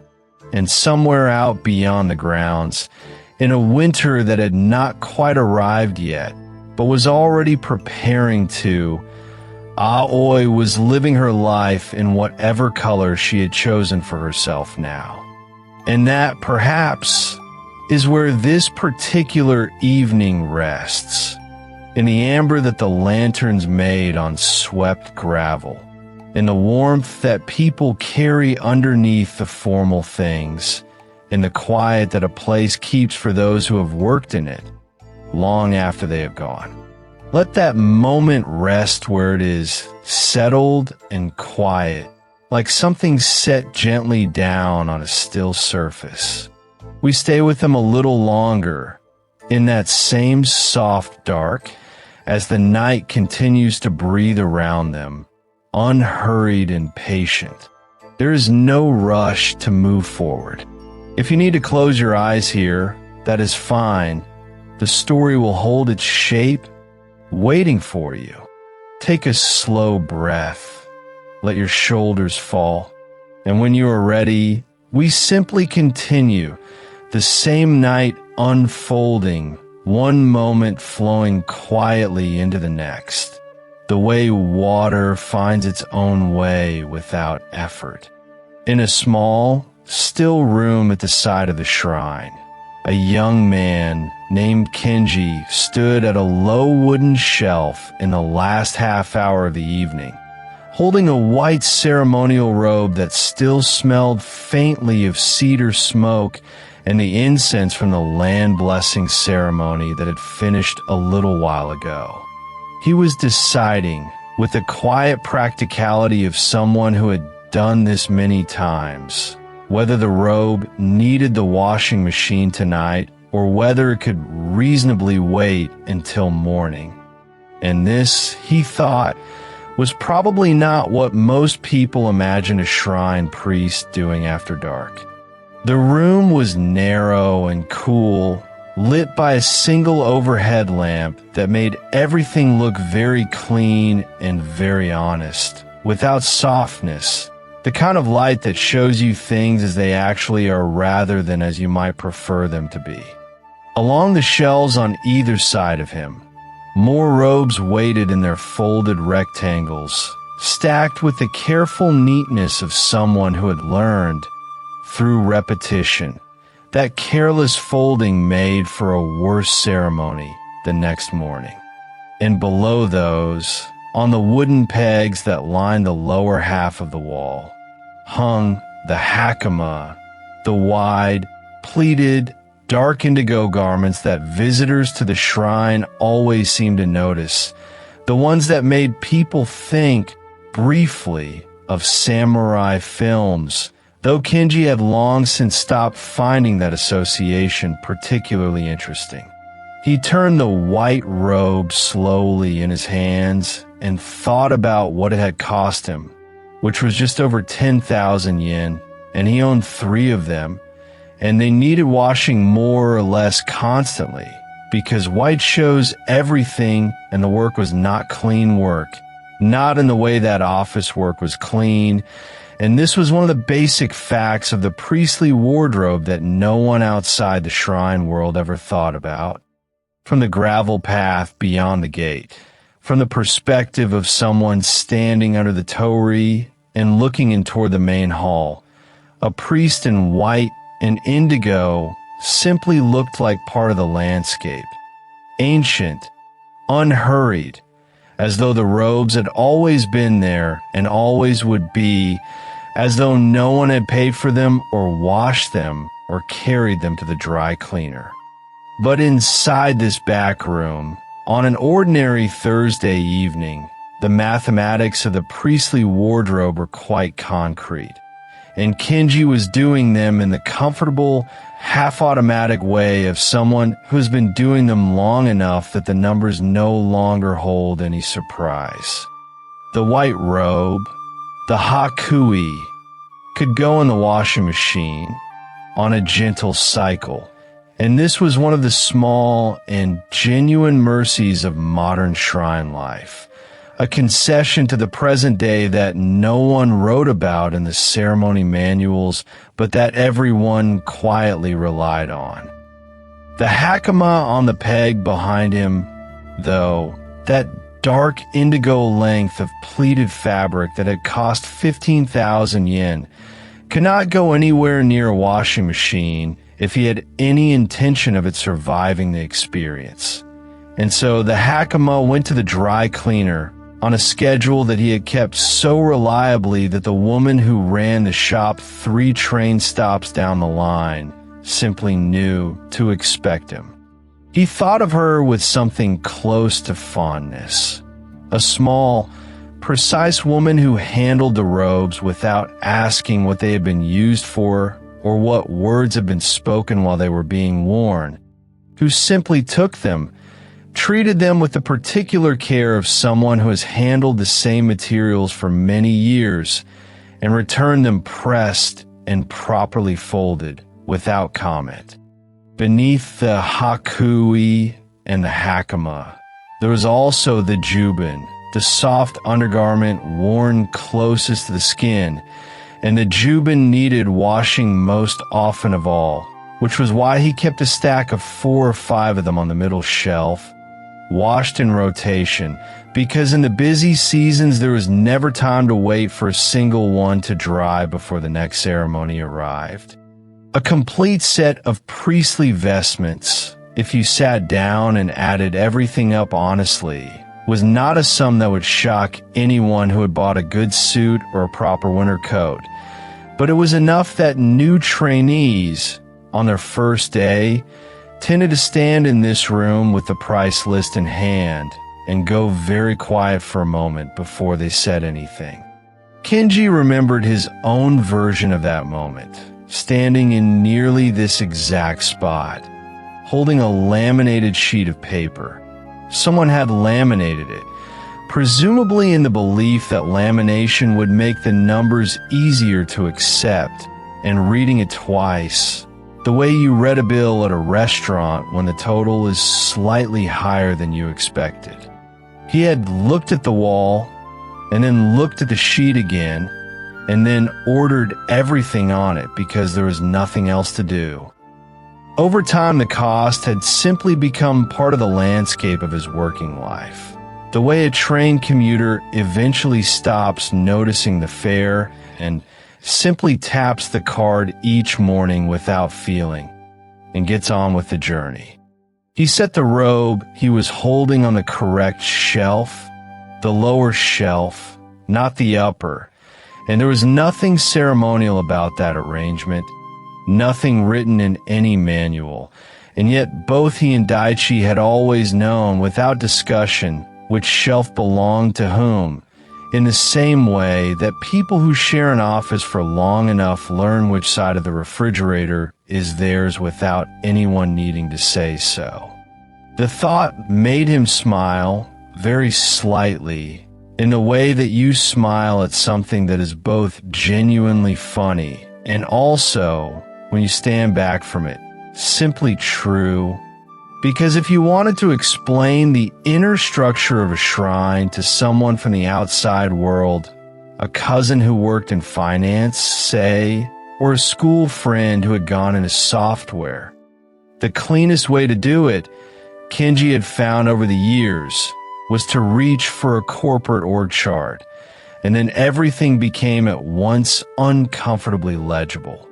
Daichi, the head priest, was the Guji, and the Guji was the president of the company, and this translation required almost no adjustment to work. He had the equivalent of the corner office, which in shrine terms meant the senior peg in the robing room, the highest shelf, the final word on the ceremonial calendar, the authority to make decisions that range from the arrangement of the autumn rites to what to do about the gutter on the north side of the main hall that had been leaking since the spring. Below the president was the ganguji, the deputy head priest, the executive vice president, available to step into any ceremonial role at a moment's notice, present at all significant events, consulted on anything that mattered, which in practice meant most things. Below the deputy came the negi, the department head, the butcho in corporate vocabulary, who managed the practical organization of the shrine's daily work with a calm, substantial authority that was real and meaningful without quite reaching the top. And below the negi, in the fourth position from the top, came the gan-negi, the section chief, the kacho, which was Kenji. He had thought about this many times, standing in this room or walking the gravel path between duties, and it continued to strike him as a quietly remarkable thing that the ancient vocabulary of Shinto, words that connected to the seasons, to the careful relationship between people and the things they could not fully understand, mapped so precisely and so neatly onto the org chart of a mid-sized company that you could almost have exchanged one document for the other without anyone noticing. The guji was the president, the ganguji was the VP, the negi was the department head, the gan-negi was the section chief, and at the bottom of the visible ladder, in the category that the corporate world might label temp worker or intern, was the lowest priestly rank, the position occupied by new entrants, by people still learning which things to do, in which order, by the young trainee who had joined them 3 months ago and who was, at this moment, presumably somewhere in the main hall, finishing the last of the evening cleaning. Not that the trainee role was beneath anyone. Kenji reflected, straightening a robe on its peg. He had swept enough moss from enough stone steps over the years to feel fully comfortable with that statement. But there was something universally human about the desire to be a section chief rather than an intern. Even when the section in question involved learning the precise angle of a ceremonial bow and the correct way to handle the wooden wand used in purification rites. The ranks were also not simply titles, he thought, smoothing the edge of the indigo Hakama with one hand. They were connected to formal grades of priestly certification, earned through years of study at one of the 2 universities where such things were properly taught, grades with their own names and their own requirements, each grade unlocking a different ceiling on how far a person could eventually rise. A 4-year university course, if you followed the correct path, awarded you the 2nd grade, the shokai, upon graduation, and a shokai was roughly equivalent to arriving at your first day of work with your name on a business card, your jacket still holding shop crease, and a complete absence of the specific knowledge that no certificate could actually give you. From the shokai, you accumulated years, and you learned things that could not be tested, and in time, depending on the size and the rules of your particular shrine, you might rise or you might not. And this uncertainty was simply part of the landscape, like the weather or the dry cleaner's Thursday hours. Kenji had asked Daichi once, early in his time at the shrine, whether the formality of all of it ever felt strange, whether a person who had spent this long doing this work still felt the weight of the titles as something meaningful, or whether they had become simply a kind of courtesy inherited and maintained out of habit. Daichi had paused before answering.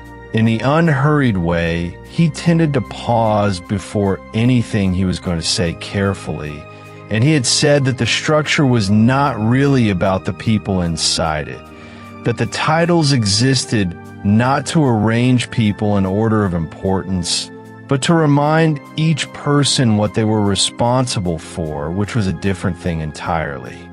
Kenji had thought about that answer for some time, turning it over the way you turn over a phrase that sounds true when you first hear it and turns out to be truer when you come back to it later, though he had also privately observed that it was perhaps easier to feel that way about the structure from the position of the person at the top of it. And he had kept this second thought to himself, because it was the kind of thought that belonged in the storage room and not in the main hall.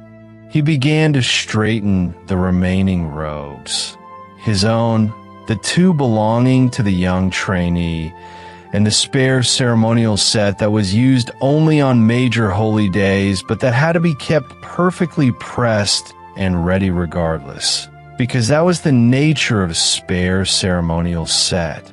The spare ceremonial set was his responsibility, which meant that every 6 months he brought it to the dry cleaner in the town, 3 stops down the train line, packed in its particular paper to protect the fabric during transport, and the woman who ran the shop took it from him without fanfare and returned it without fanfare and charged him the same amount every time.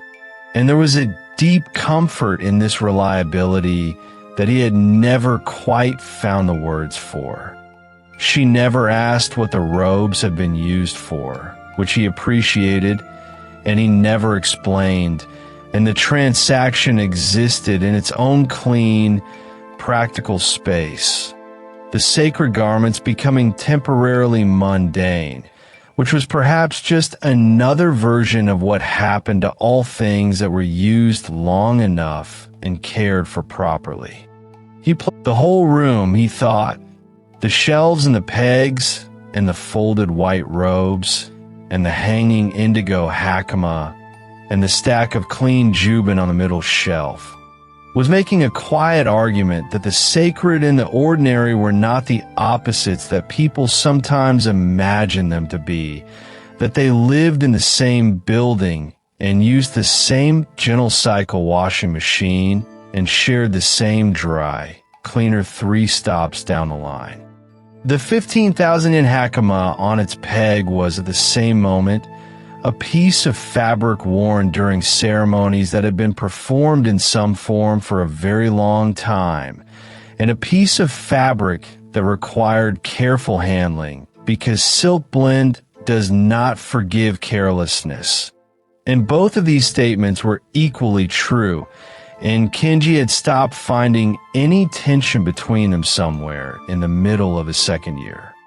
He switched off the upper light, leaving only the small lamp by the door, and looked around the room once more to confirm that everything was where it should be. The white robes on their proper shelves, sorted by the unspoken rank that everyone observed, the hakama on their pegs in the correct descending order, the spare ceremonial box on the high shelf with its lid straight. The smell of the room was cedar and the faint floral note of the washing powder he used on the hakui, and beneath both of those, something older and harder to name, the particular atmosphere of a space that had been used for the same quiet purposes for long enough that the purposes had become part of the air itself. He turned off the lamp and stood for a moment in the near dark, the shapes of the shelves still faintly visible, the robes waiting in their patient way, before he opened the door and stepped into the hallway.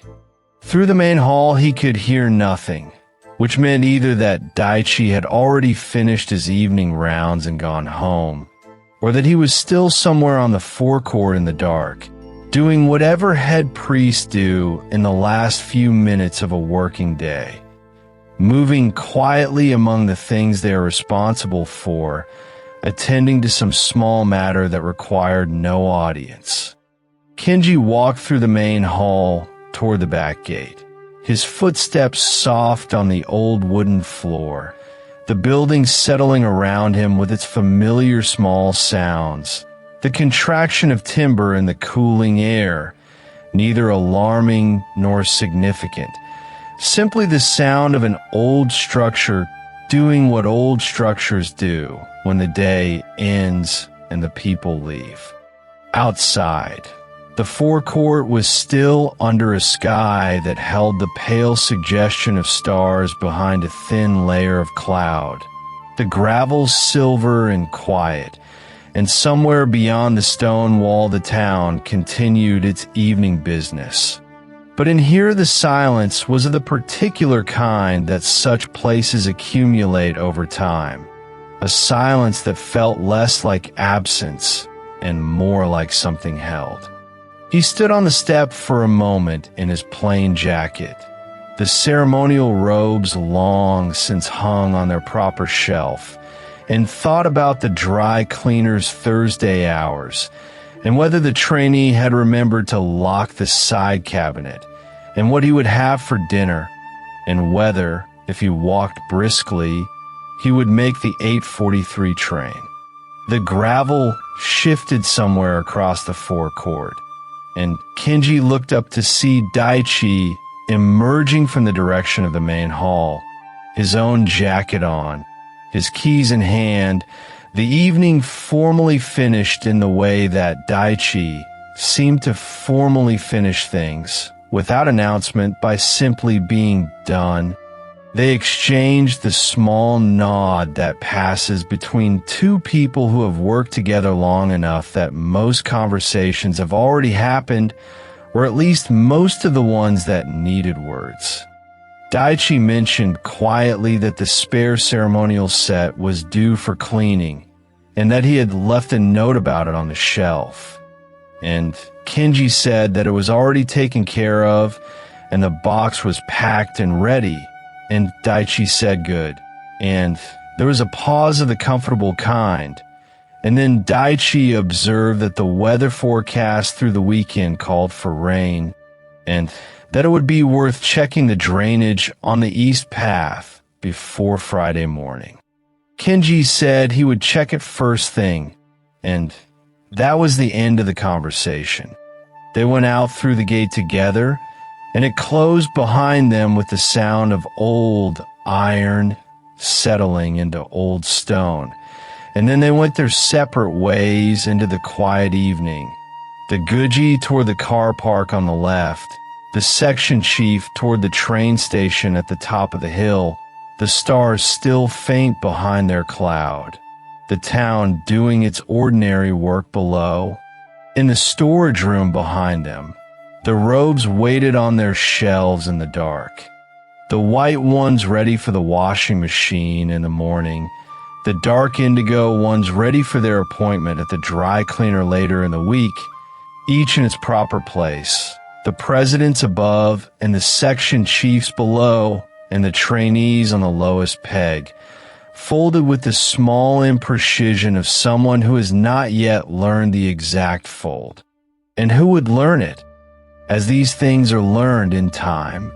10,000 yen for the white robe, 15 for the Hakama, and the rest of it, the years, the learning, the patient accumulation of something that no grade or title could fully measure, was simply what the work was, and had always been, and would remain long after the current president and section chief and eager new trainee had each moved up or moved on or simply moved through, as people do.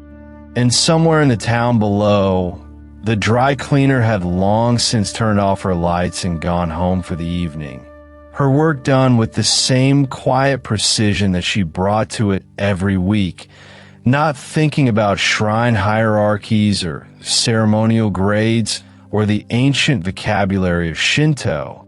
And perhaps that, too, was exactly as it should be, each person attending to their own particular corner of the ordinary, which is how, in the end, everything is kept in order.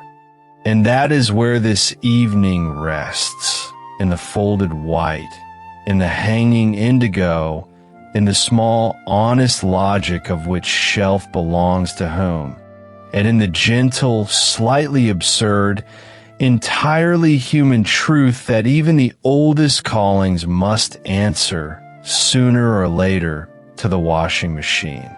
Let that moment rest where it is, held quietly in the warmth of what has just passed, unhurried, complete in itself. The night has not moved on.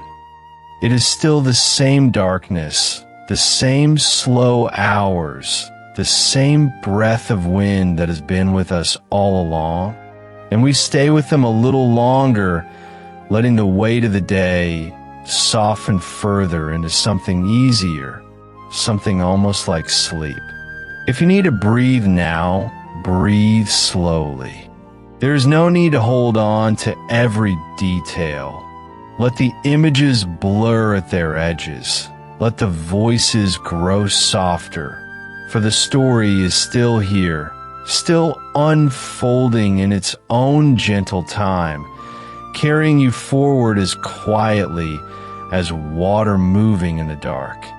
In the side room of the shrine's administrative office, on a weekday afternoon in autumn, when the last of the morning visitors had already gone and the gravel of the approach path lay raked and pale in the slanting light, Kenji sat with his phone resting in his lap, and the smell of old cedar drifting in through the open screen.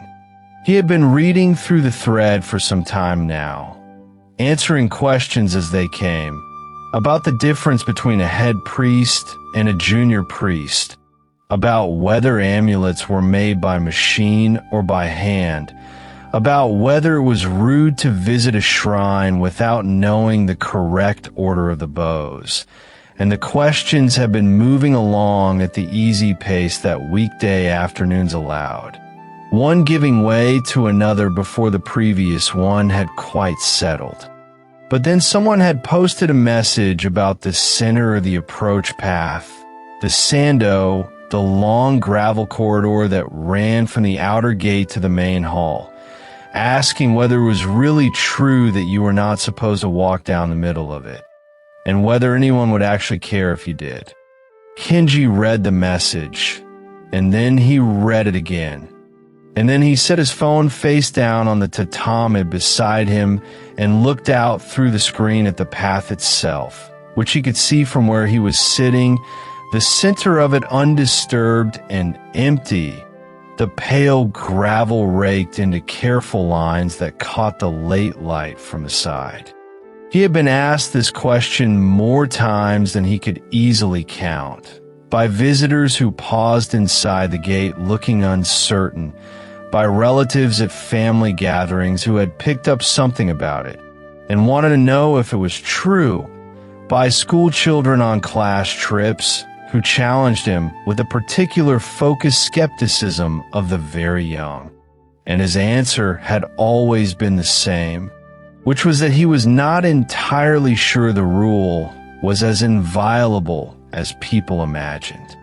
The common explanation, the one repeated in travel pamphlets and recited by tour guides and passed from parent to child with the confident ease of received wisdom, was that the center of the sando belonged to the deity, that it was the god's own road, the path it traveled between the gate and the main hall, and that you were a guest on the margins of it, keeping to the sides out of the same instinct that makes a person step aside in a corridor for someone of much greater importance. Kenji understood why the explanation had taken root, and he would not have said it was entirely wrong, but when he sat with it honestly, as he was doing now, looking at the empty center of the path from his chair in the side room, he could not quite make it hold together. The deity of any shrine, as best as he understood these things, resided in the main hall, the Honden, that small and carefully constructed wooden sanctuary at the far end of the approach, behind the offering box and the rope and the bell, and not in the gravel of the walkway leading to it. And if a god did, for whatever reason, travel the Sando, it seemed unlikely to him that it would be confined to a single center strip, moving along in a neat line the way a person follows painted arrows through a museum, stepping around visitors the way a tourist might step around a slow-moving crowd. He picked up his phone and typed his answer, keeping it casual and informal, the way the thread seemed to want something about how the deity was in the main hall rather than the path, and that even if it did walk the approach, it would likely walk the whole of it rather than just the central meter or so. And then he offered what he actually thought the custom had grown from, which was something considerably more practical than divine road management.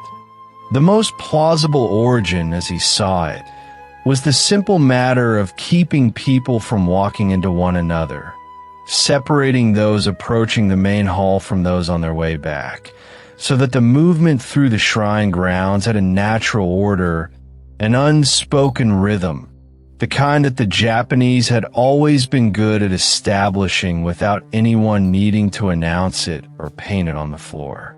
He mentioned something else as well, something he had noticed over years of watching people navigate the world, which was a particular quality in the way a Japanese person tended to approach someone of higher standing, not directly, not straight on, but at a slight angle, a little sideways, peripheral, and respectful, as though the very act of going at someone important head-on would itself be a kind of presumptuousness. There was something of that, he thought, in the center of the path custom, some old feeling about not claiming the direct approach to something serious, translated over a very long time into a habit that had eventually been given a more formal explanation than it probably deserved. He pressed send, and the thread moved on to other things, and Kenji set the phone face down on the tatami and looked back out through the screen at the afternoon outside. The light was lower now, the shadows of the cryptomeria pines stretching long and thin across the stone lanterns on either side of the path, the gravel taking on the warm amber quality it had in late afternoon when the sun came from the side rather than above, and the whole shrine grounds had settled into the particular stillness of the off-season, when there were no school groups and no tour buses, and the place was simply itself. He sat with that for a while, the phone quiet beside him, not thinking about the thread, just looking at the path in the way he sometimes did when there was nothing pressing, the way you look at something you've spent years alongside and have not quite finished understanding. Because there was something he had not managed to say in his message, something he had been circling around without quite landing on, which was the thing he actually believed about shrine visits, the thing that was considerably harder to put into a text box than an explanation about pedestrian flow and Japanese approach angles. The question of where you walked on the Sando was, in the end, a question about what kind of place a shrine was at all. What you were actually doing when you crossed the gravel and bowed and rang the bell, and what you hoped would happen as a result of having done it. Most people, in his experience, carried a quietly transactional idea of a shrine visit.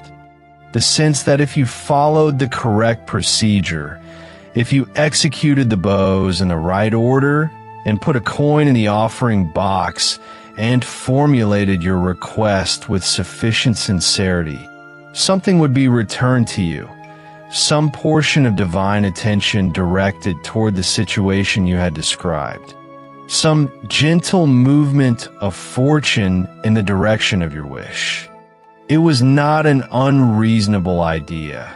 The gods of Japan had never been remote or abstract figures, not the kind that occupied a distant heaven and spoke through prophets, but practical presences with specific domains, gods of harvest, of safe passage, of marriage and examination results, and new houses and the safe delivery of children, and people had always come to them with specific needs, the way you might go to a specialist with a specific problem, hoping to leave with some kind of help.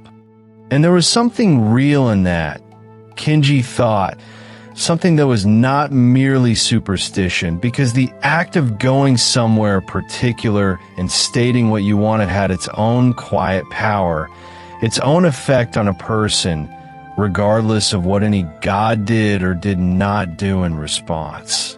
The saying of a thing out loud in a serious place was itself a form of commitment. But what he had come to believe, after years of standing in his white robes at the edge of the courtyard and watching the steady flow of visitors cross the gravel, the students before their entrance examinations with their nervous, careful bows, the couples hoping for children who lingered a moment longer than strictly necessary, the salarymen in their lunch breaks who stopped at the offering box with the distracted air of people checking something off a list, was at the transactional model, missed something important about what was actually on offer. The gods as he understood them, and he always said as he understood them, because he made no claim to special access to divine intention, did not simply receive a wish and redirect fortune in that direction, the way a river is redirected by a dam. They did not process requests and dispatch outcomes like a very slow and unpredictable delivery service. What they did, to whatever extent they did anything at all, was something quieter and less mechanical than that. They accompanied. He had come to think. They walked alongside. They witnessed. The person who came to a shrine and said in whatever words they managed, however silently or imperfectly or haltingly they found themselves able to say it, I'm going to try, I'm going to work at this thing I want, I'm going to show up for it the way it deserves. Please watch over me as I do. That person was not making a request in the ordinary sense of the word. They were making a declaration, and the difference between those two things was, to Kenji, not a small one. A request sat outside the person making it, waiting for an answer from somewhere else, leaving the asker in a position of dependence. It said, "Give me this or don't, and I will receive whatever comes." A declaration put the weight of the outcome back inside the person where it had always belonged. It acknowledged that the work was theirs, and the effort was theirs, and the consequence would be theirs, and asked of the divine presence only the one thing that a divine presence could actually offer, which was simply to see it, to know it, to hold it in whatever quality of attention such things were capable of. A shrine, in that reading, was not a vending machine for blessings, but a witness stand, a place set aside from ordinary time, consecrated by long use and serious intention, where a person could stand and say their purpose aloud in the silence of their own heart, in front of something that had been holding such purposes for longer than any living person could remember, in the way that very old places hold things. And the gravel path leading to that place, Whether you walked the center of it or the sides of it, whether you knew the custom and observed it or had never heard of it, was simply the way in and mattered less than people thought. What mattered, he had come to feel, was whether by the time you reached the offering box and stood there in the autumn quiet before bowing, you had managed to bring your actual self with you. Not a performance of correct reverence, not the checklist of the careful visitor, but the real weight of whatever you were carrying, the real shape of what you wanted, stated with enough honesty to feel the saying of it somewhere in your chest. He was sitting with all of this in the quiet of the side room when he heard footsteps on the stone at the base of the outer gate, and looked up to see that two people had come through the torii. A young man and a young woman Kenji did not know, pausing just inside the gate with that particular expression of people who have stumbled onto something beautiful by accident and are not quite certain of the protocol. They walked up the center of the sando together, their steps quiet on the pale gravel, unhurried, not knowing or not thinking about the custom, and Kenji watched them from the side room without any particular feeling about it. Just a quiet noticing, the way he noticed most things that happened in the shrine grounds on slow afternoons. They stopped at the offering box, and the young man reached up and took the rope in both hands and shook it once, so the bell rang. Not loud, just once, the soft sound it made in the quieter hours when there was no one else around to absorb it. And then they both stood there, bowed, the long autumn light falling across their shoulders and the raked gravel pail at their feet. He could not hear what they were saying, if they were saying anything at all, but they stayed there a breath or two past the end of the formal bow, in the way some visitors had of being reluctant to leave the moment they had arrived at, as though they had come to the right place for something and were not quite ready to be done with the being there.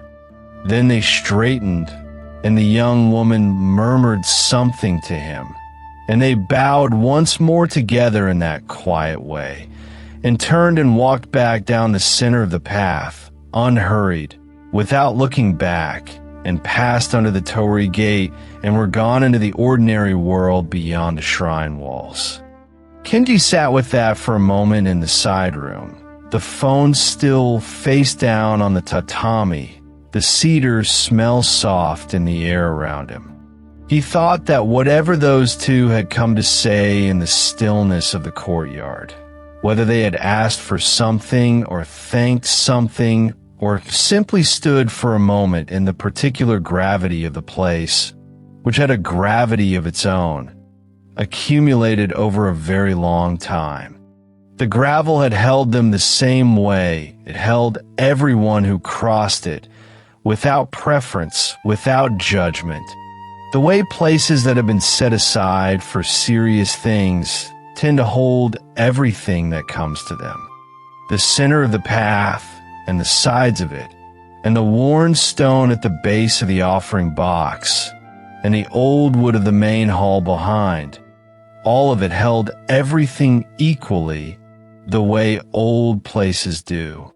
He thought about the thread still running somewhere on his phone, and the message that had started all of this, just a casual question from someone who probably wanted to visit a shrine without feeling nervous about where they put their feet, which was, when he considered it, an entirely reasonable thing to want to know.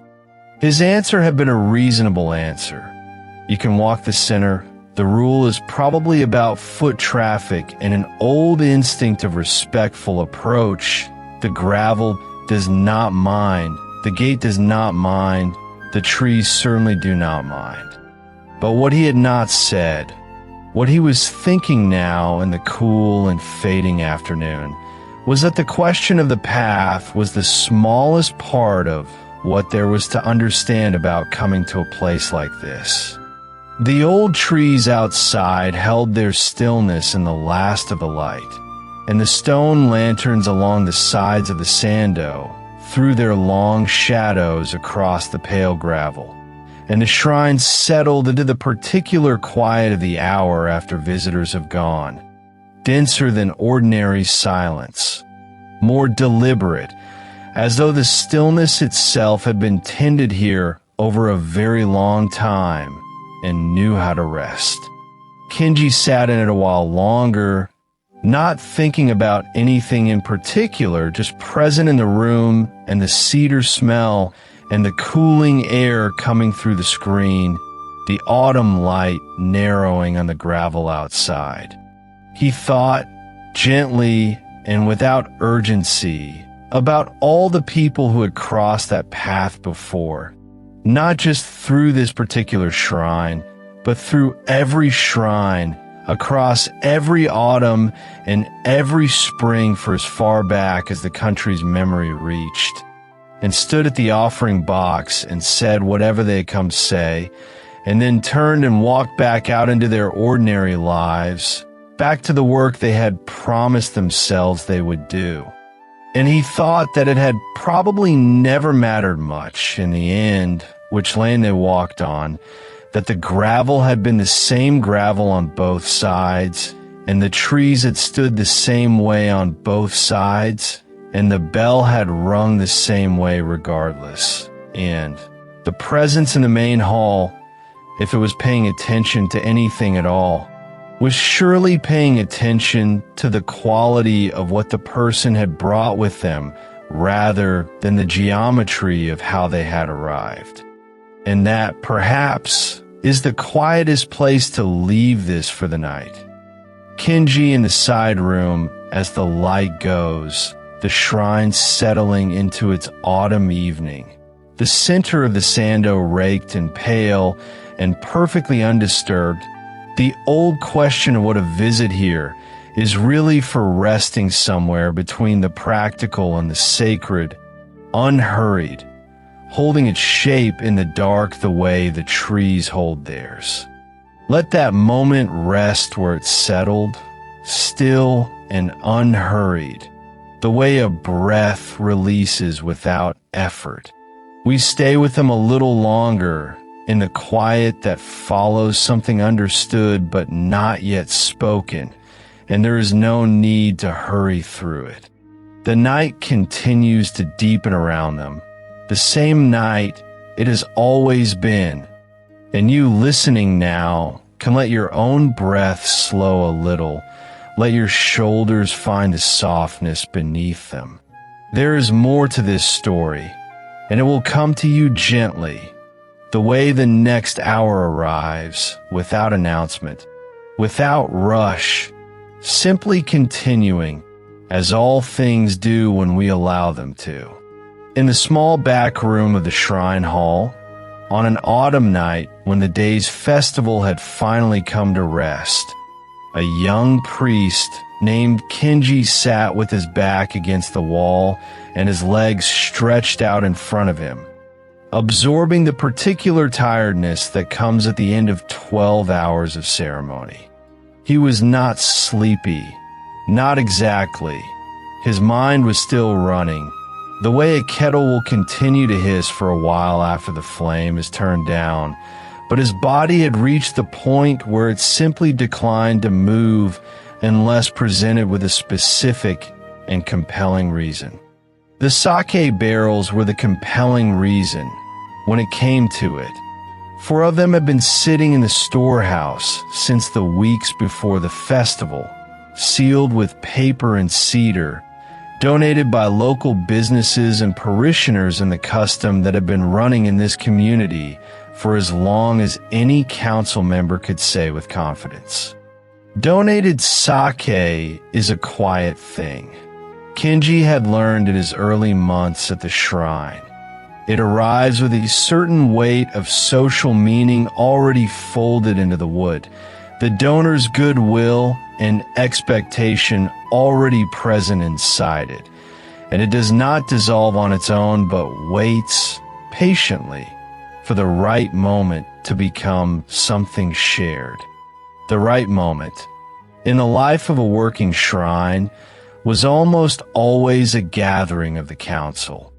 The Shrine Council, whose members gave their evenings and weekends to the practical and unglamorous business of keeping a community shrine alive.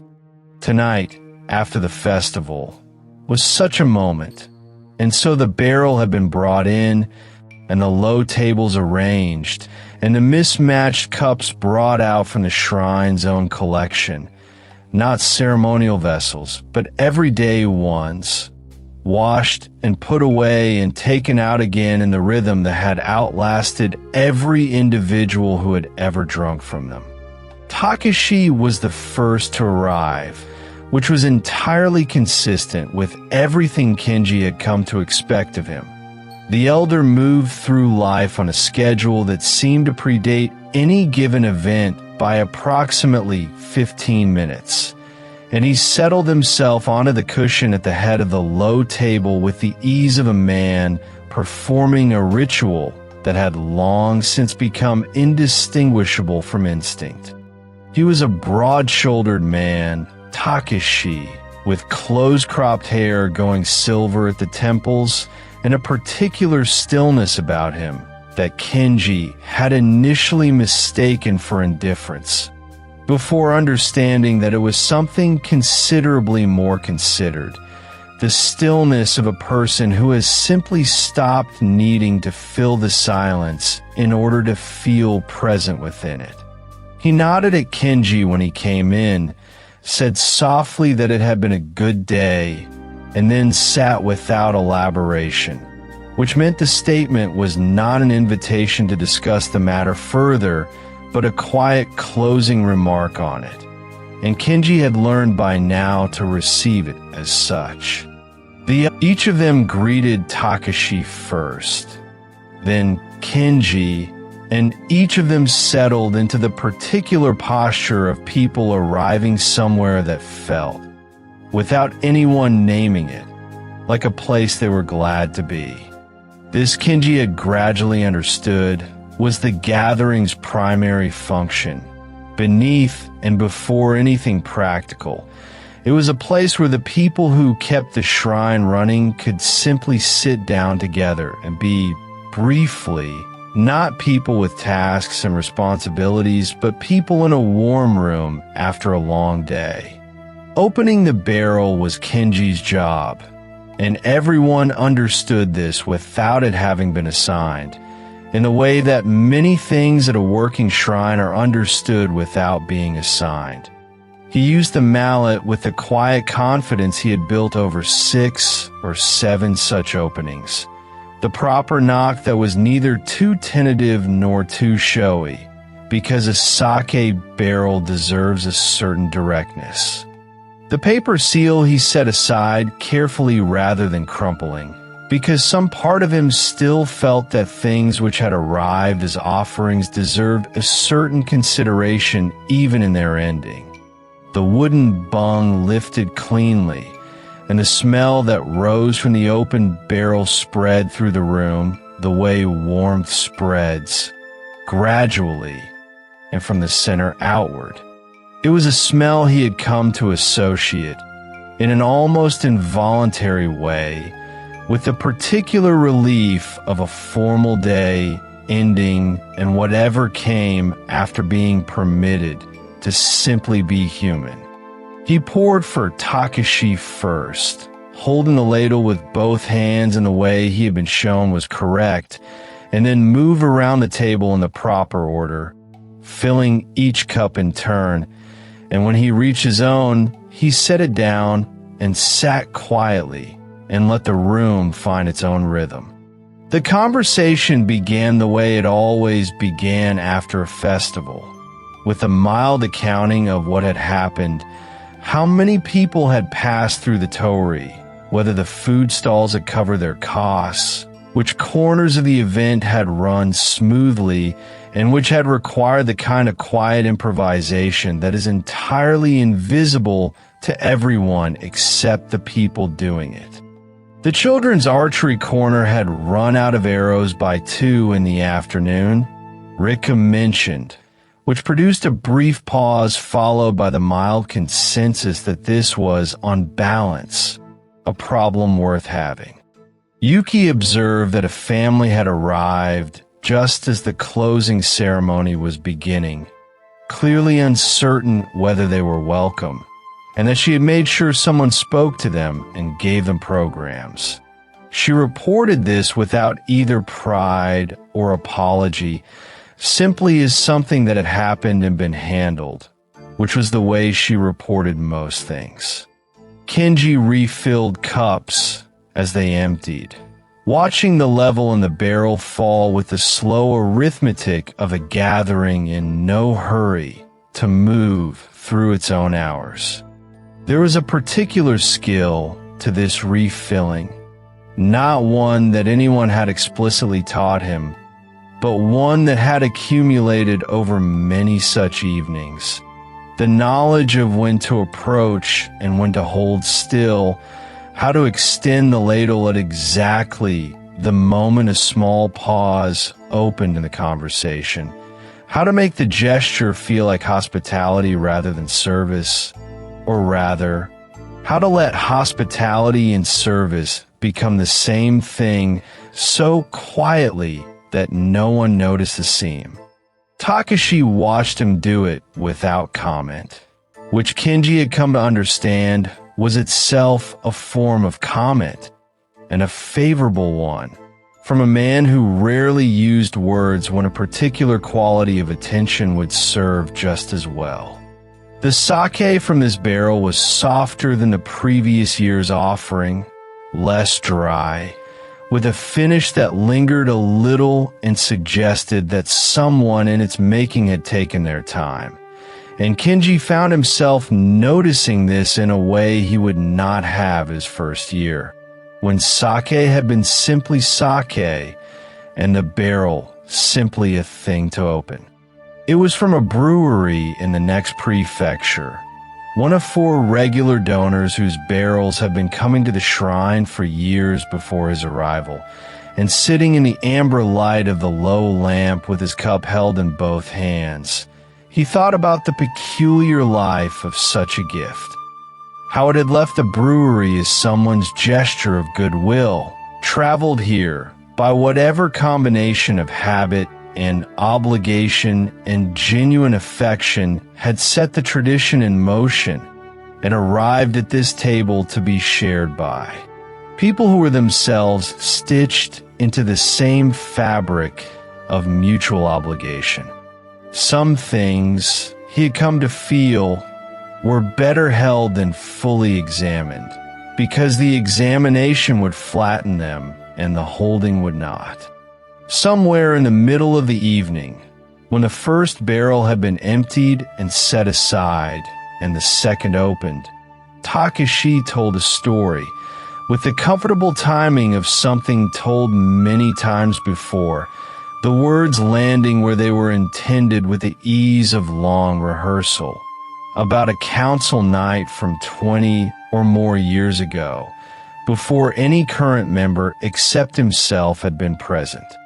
A donor had sent a barrel, he recalled softly, that had turned to vinegar at some point between leaving the brewery and arriving at the shrine, and the entire assembled council had drunk it without a word because the donor, a man apparently sensitive to perceived slights and of some standing in the community, had arrived early and was already seated when the barrel was opened.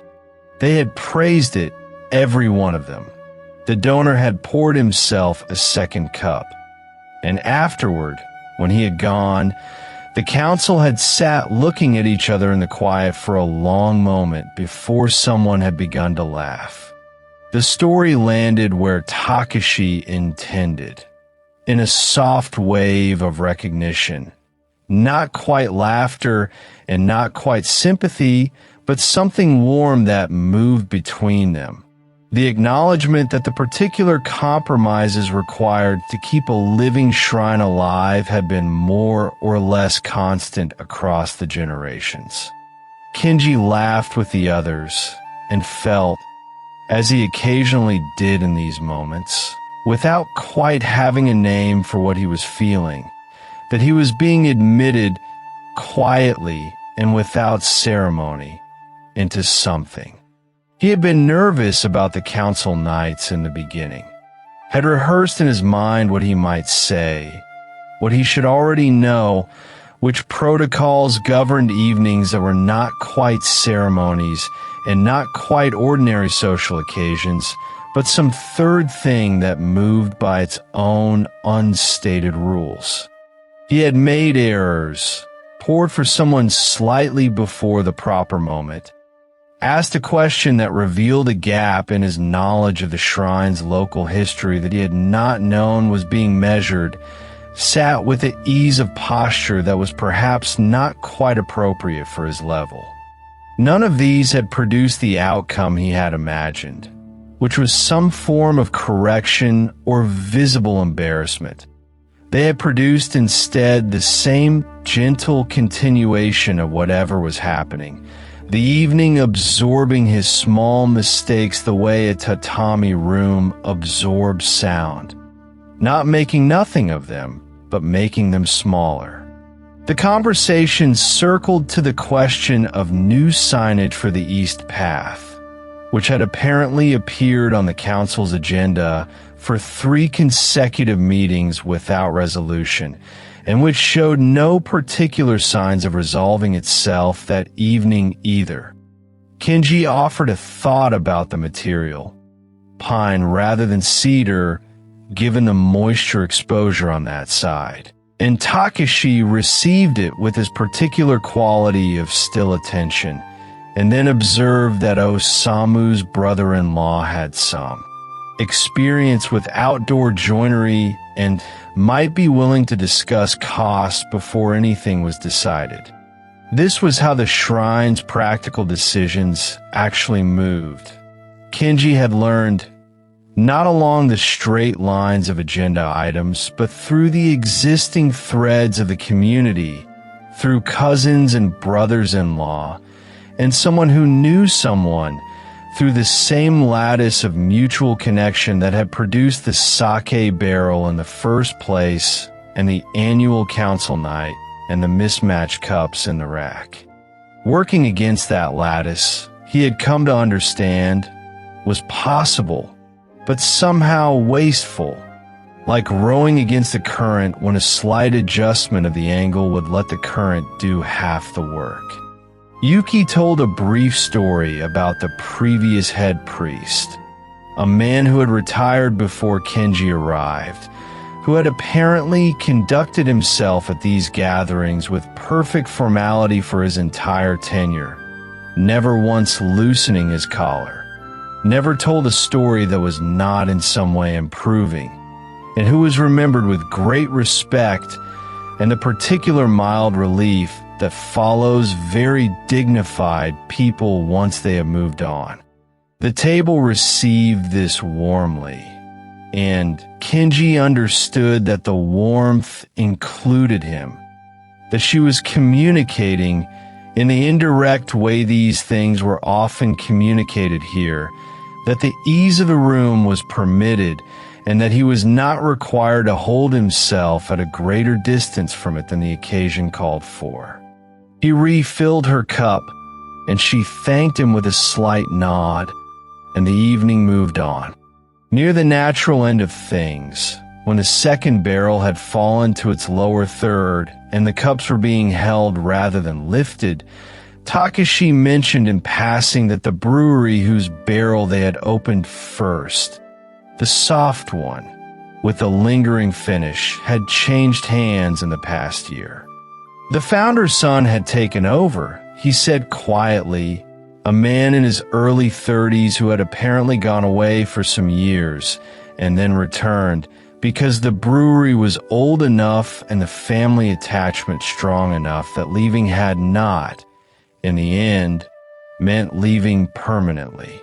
He had driven the barrel up himself this year. For the first time, Takashi added, had carried it up the shrine steps with the careful attention of someone beginning a relationship they intended to maintain for a long time. Kenji listened to this and felt, without being entirely able to say why, that it was among the more important things he had heard all evening. This image of a man in his 30s returning to something his family had been part of for years, carrying a barrel up stone steps in the early morning, beginning, in some quiet and unannounced way, to become the person who would carry it for the next several decades. The tatami absorbed the warmth of the gathering the way tatami does, slowly, deeply, so that even after the cups were rinsed and put away and the barrels sealed and the low table wiped clean and the lamp turned to its lowest wick, the room still felt inhabited, still carried the residue of the people who had been sitting in it. Takashi said good night in the precise way he said everything, the words landing where they needed to without overstaying, and the others followed in their own fashion. Riku with a slight bow, Osamu with a quiet mention of the next meeting's date, Yuki with a brief acknowledgement of the quality of the sake that managed to be both sincere and exactly as long as it needed to be. And then they were gone, and Kenji was alone in the room with the lamp and the empty barrel and the quiet that belongs specifically to a place after people have just left it. He moved through the closing up slowly, the way he had learned to move through the end of an evening. Each cup rinsed and set carefully in the rack. The barrel shifted to the side door for collection. The paper seal from the first opening folded and placed in the small box where such things were kept, because their ultimate disposition was technically a matter for the priest's discretion. The shrine was different at night, which was something he had noticed from the first week and which had never entirely ceased to register. Quieter in a way that was not simply the absence of visitors, but the presence of a different kind of attention, as if the building were aware of being left to itself and was at ease with it. He stood for a moment at the sliding screen before extinguishing the last lamp, looking out at the dark garden path where the paper lanterns had gone cold and the stone lanterns were doing what they always did in the night hours, which was simply to be there, patient and indifferent to whether anyone was watching. He thought about the brewery's son carrying the barrel up the steps. He thought about Takashi's story about the vinegar that no one mentioned. He thought about the mismatched cups in the rack, each one a small relic of some previous council night, washed clean and set aside for the next. The obligations were real, social, communal, deeply woven into the way a living shrine stayed alive. But standing there in the dark and the cedar-scented quiet, he found he could not precisely locate where the obligation ended and the simple satisfaction of it began. Perhaps that was how it was meant to be. Perhaps when a thing has been done long enough and carefully enough, the question of whether you are doing it from duty or from preference loses its sharpness, and what remains is simply the doing of it. Somewhere in the town, the brewery's son was presumably doing whatever one does at the end of a long day, sitting with his family perhaps, or reviewing the accounts that had become his to review, or simply resting with the particular tiredness of someone who has inherited something large and is still learning the weight of it. And he turned off the last lamp, and the room settled into the shrine's particular darkness, and he walked home down the garden path between the stone lanterns and out through the gate and into the gentle, ordinary autumn night. And that, perhaps, is where this evening rests. in the quiet understanding that some of the most essential work of a shrine happens not beneath its torii or before its altar, but around a low table in the amber light of an ordinary night, over sake that arrived as someone's wish for the community's well-being and was received with attention and without fanfare as exactly that. Let that moment rest now, just as it is, unhurried and whole.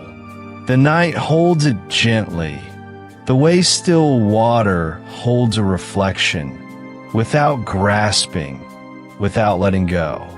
You can breathe slowly here. There is no need to hurry.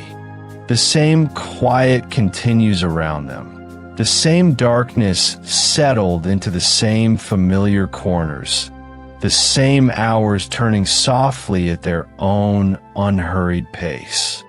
We stay with them a little longer, moving forward only as the night itself moves, gradually, without any sudden turning, one breath at a time. Rest if you need to. The story does not leave you behind. In the small office behind the shrine's main building, a young junior priest named Kenji had developed, over the course of his first year at the shrine, a habit that he never mentioned to anyone, a quiet and entirely private habit of keeping a list. Not a written list, nothing so deliberate as ink on paper, but a mental one, held loosely in the back of his mind the way you might carry a smooth stone in a coat pocket without quite remembering when you first picked it up or precisely why you kept it there. The list had no title, no categories, no organizing principle that he could have explained to anyone's satisfaction.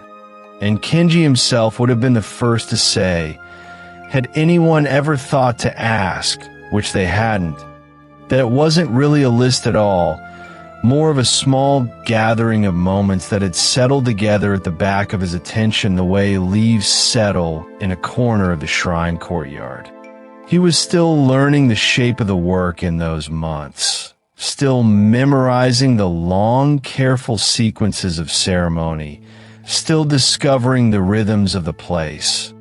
The way the morning light moved through the east torii gate, the particular voice the shrine gravel made under sandals, the smell of hinoki cedar and old lacquer, and something else beneath those, something that had no name he knew.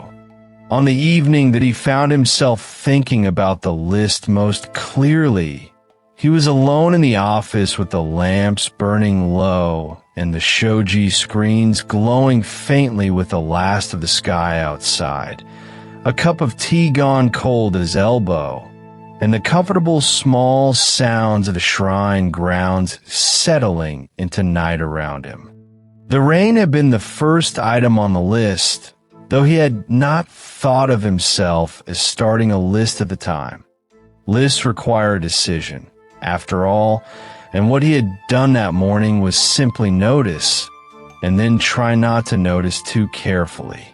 It had been a memorial rite for a family from the neighboring town, one of those quiet midweek ceremonies that arrive without fanfare and fill the morning hours with their careful solemnity.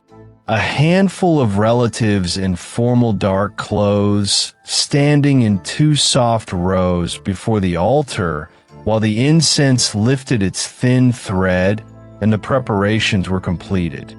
The morning had been genuinely clear, the kind of bright, still late autumn morning where the sky looks as though it has been cleaned overnight, and the shadows of the pine trees on the courtyard stones are sharp and definite and carry no suggestion of anything but an ordinary day. Kenji had been standing to the right of the head priest, holding the implements in their correct sequence. Following the choreography he had spent weeks memorizing, watching the family bow in their careful unison. When the head priest began the central words of the rite, the words that named the person being remembered, the ones the whole ceremony had been building toward. And at that moment, as though it had been waiting just outside the gate for its cue, the rain began. It began in the way that particular rains begin. Not with a rush, not with dramatic drops announcing themselves, but with a single quiet percussion on the stone of the nearest lantern, and then another, and then the soft collective murmur of many drops arriving at once, settling into a steady, unhurried fall. Two of the family members glanced upward with the small, surprised expressions of people who had checked the sky that morning and been confident, and then looked back at the altar, and the ceremony continued, and the rain continued with it, a gentle accompaniment that seemed to have been arranged well in advance. When the head priest spoke the final words of the rite and completed his concluding bow, and the family turned to express their thanks, the rain stopped, not trailing away into a diminishing drizzle, not tapering off over the following minutes, but simply ceasing, the way a piece of music ceases when the last note is played and the performer's hands grow still. The courtyard stones were damp and the pine trees glistening, and the sky was already returning, without hurry, to its earlier brightness, and Kenji stood with the implements in their correct order and filed the moment carefully under the heading of weather being unpredictable and timing being a coincidence, because this was the most sensible place to file it. He mentioned it to the head priest afterward, carefully, in passing, offering it as an observation rather than question, and the head priest had given the slow nod that Kenji would come to recognize as the shrine's customary response to such moments, a nod that seemed to say, yes, and also, this is not new, and also, there are other things to attend to now. The senior priests, Kenji came to understand, received these small strangnesses with their slow nods and their returns to whatever they had been doing, as though the appropriate response to the uncanny were simply to continue. And this, in its way, was itself a kind of instruction. So Kenji had gone back to his other things, and the day had continued, and the rain had not returned, and the moment went on to the list. The shadow had come weeks later, arriving one unremarkable afternoon in the shrine office when the head priest was away and the grounds had settled into the particular quiet of a Tuesday in early winter when the weather brings neither enough sun to draw visitors nor enough cold to excuse anything. Kenji had been working through the month's paperwork. The careful small work of records and correspondence and the maintenance of the shrine's administrative life, which turned out to occupy a surprising proportion of a junior priest's hours, his pen moving across the columns with a quiet satisfaction of tasks that are clear and bounded and simply require doing. Something moved at the edge of his vision, along the wall near the shelf where the oldest of the shrine's ritual implements were kept. Not in any hurry. He would think about this later, turn it over in the evenings, hold it up to his own scrutiny in the quiet between tasks. Not with any quality of speed, but moving in the way that shadows move when they are simply shadows, with a slow and unremarkable drift of something passing through. He looked up at once. Naturally, the way any person looks up when something moves at the margin of their sight, and there was the shelf with its implements in their order, the old scrolls rolled and tied with faded cords, the particular stillness of objects that have occupied the same positions for longer than any living person can say. Outside, the camphor tree behind the office was moving in a wind that Kenji had not until that moment noticed, its branches shifting against the flat winter light, and the shifting branches made shifting shadows, and shifting shadows drift along walls, and there is nothing remarkable in that. He watched the branches for a moment, traced the relationship between the movement outside and the patterns of light on the interior walls, found the connection satisfactory, and returned to the records.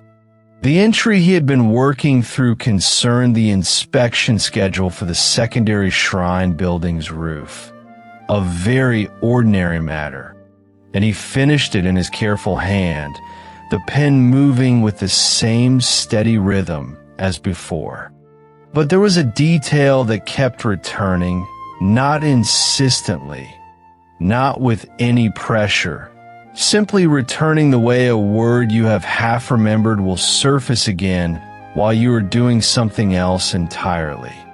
The shadow had appeared to be moving away from him, not laterally across the wall in the manner the camphor's branches would explain, but toward the far corner of the room, steadily, as though it had somewhere else to be. This, Kenji noted with the same careful neutrality he brought to everything on the list, could easily be explained by the angle of the light or by the nature of perception at the edges of the visual field, or by the mind's reliable tendency to impose directionality on random movement. The same tendency that finds faces in clouds and intent in the behavior of weather.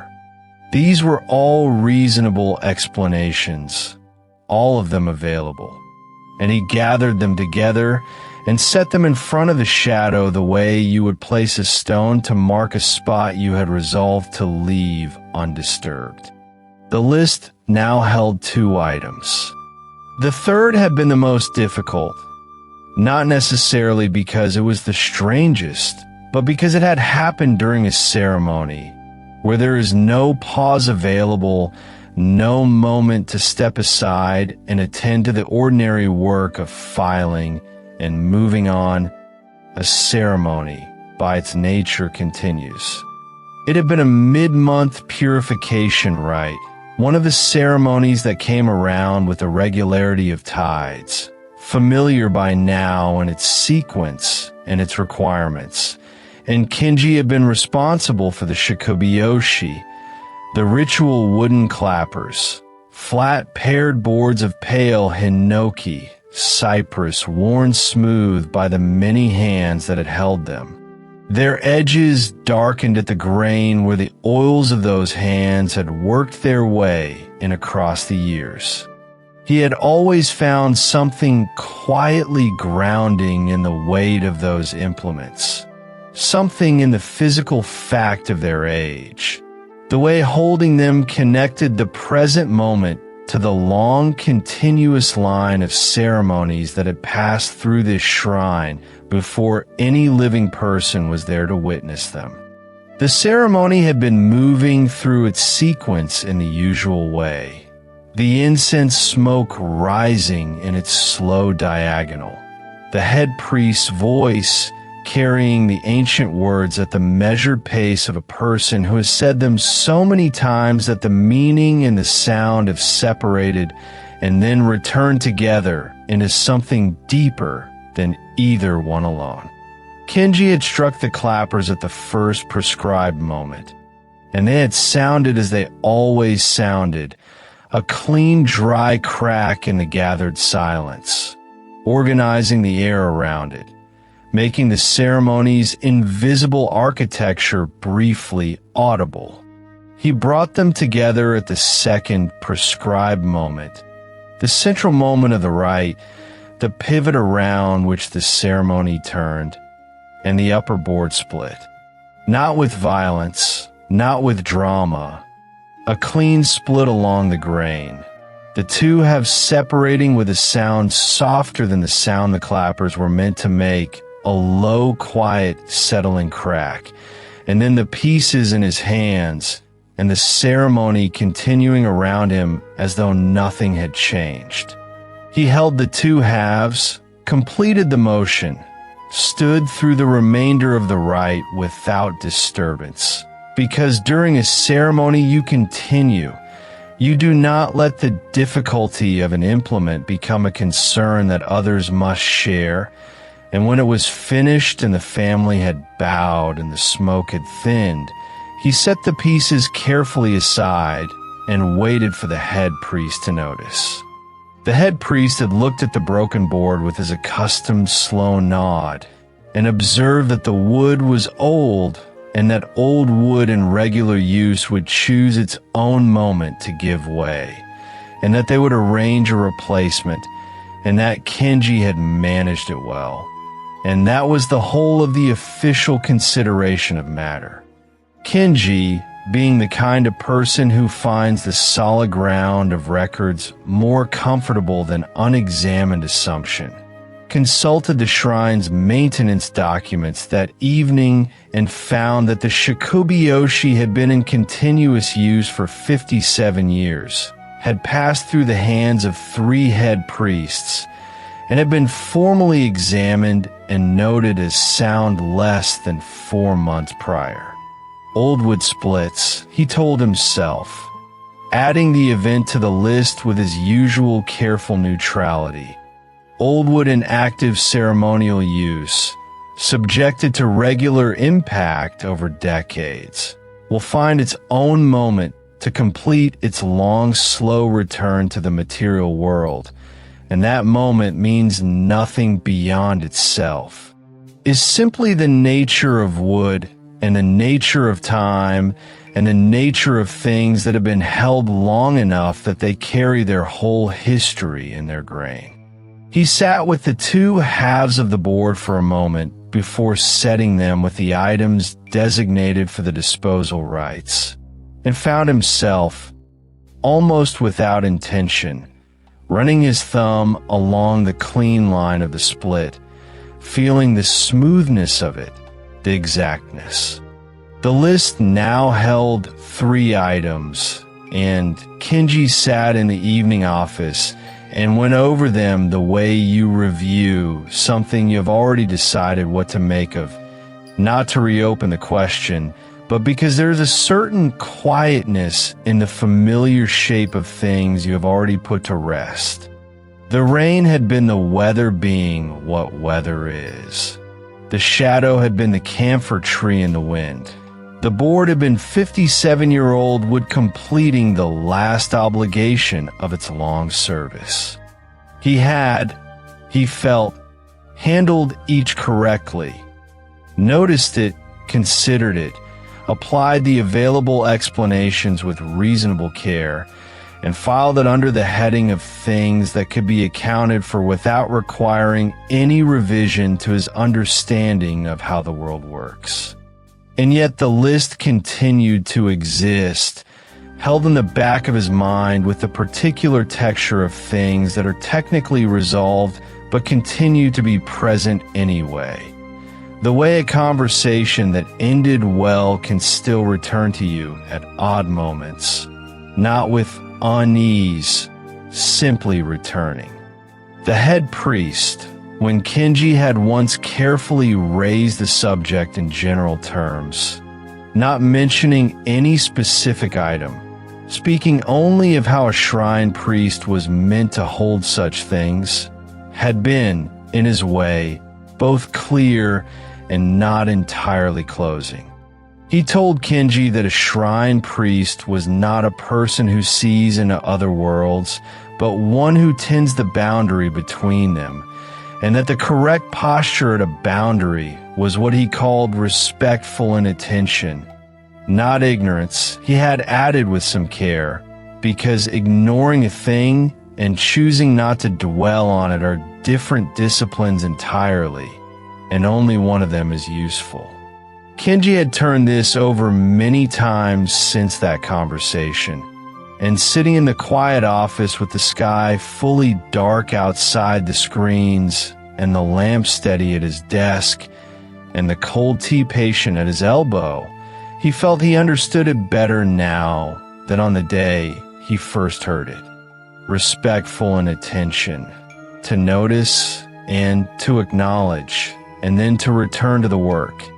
Not because what had been noticed was unimportant, but because the work itself was how you honored the place, and dwelling too long at the margins was its own kind of inattention to the center.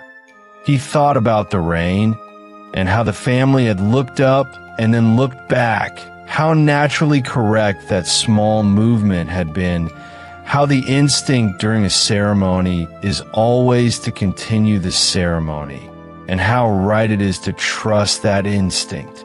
He thought about the shadow and the camphor tree and the reliable physics of light and moving branches, the world offering its explanations freely, without argument, to anyone who takes the trouble to look out the window. He thought about the clean line of the split along the grain of 57-year-old wood, and how there's a kind of quiet completeness in old things that finally lay down their work at a moment of their own choosing. Outside, somewhere among the pine trees along the eastern boundary of the shrine grounds, something moved in the dark, a bird settling, or the wind shifting direction, or simply the ordinary life of a shrine continuing its evening in its own unhurried way. And Kenji listened for a moment without concern. The lamp on the desk continued its steady burning, asking nothing of him except that he carry on with whatever he had been doing, and the cold tea sat where it had been all this time, and the paperwork waited with the infinite patience that paperwork has always had. Kenji picked up his pen. There would be other items for the list. He supposed other rains that arrived at exactly the moment the words were spoken and ceased when the final bow was given, other movements at the edge of vision on quiet winter afternoons, other old things completing their long service at the center of the ceremony. And he would note each one, give it its reasonable explanation, and hold it with a particular combination of acknowledgement and inattention that the head priest had described, returning each time to the work that was the work of this place, the ceremonies and the records and the swept gravel and the fresh water in the offering vessels, all the small and serious tasks that kept the boundary in its order. This was not a compromise. Kenji had come to feel, not a strategy for managing uncertainty, but simply the correct understanding of what it meant to be, where he was to stand at the edge of things and face inward toward the altar and the ceremony and the ordinary detailed hours, because that was how you kept your place, and keeping your place was what the place required from you. The rain would come again when it came, beginning at its moment and ending with the words, arriving and departing with the unhurried precision that rain has no reason to have unless it does. And in the small office with its lamp and its cold tea and its shelves of implements worn smooth by many careful hands, Kenji found that this was a thought he could rest inside. Not quite peace, not quite certainty, but something close enough to both on a quiet evening, with the shrine settling around him into the deep, ordinary silence of night. Let that moment rest where it is, still and quiet, the way a candle flame steadies after someone passes near it and then moves on. The night has not changed around them.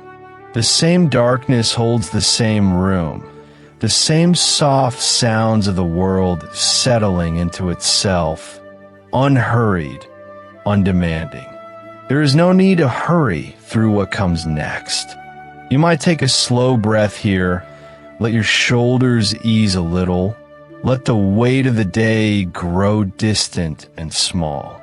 The story continues in its own time, the hours folding gently forward, and we stay with them a little longer, following the thread of this one long, quiet night as it slowly unwinds. Somewhere in the low hills of the Japanese countryside, in a small wooden shrine where the cedar trees were older than any record anyone thought to keep of them, a young man named Kenji sat alone on the steps of the inner hall on a Sunday afternoon and noticed, with something close to surprise, that he was not worried about anything. It was a Sunday, and the shrine was quiet in the way only a rural shrine on a slow afternoon can be quiet. Not the false quiet of a place waiting to fill again, but the genuine settled stillness of a place that has done its work for the day and is now simply being itself. The last visitor had gone home perhaps an hour before, leaving the stone path empty and the lanterns unlit, and the only sound was the slow movement of cedar branches in a wind that was barely there. Kenji was, in the vocabulary of his profession, a ganaji, a junior shrine priest, placed somewhere below the midpoint of a long hierarchy, not quite at the very bottom and not yet anywhere near the top. And he had come to this rural posting only a few months earlier, transferred from a larger shrine in the city where the Gashuan seal seekers lined up before the gates had even opened, and the days moved with a speed that sometimes made it difficult, in the middle of them, to remember what the work was actually for.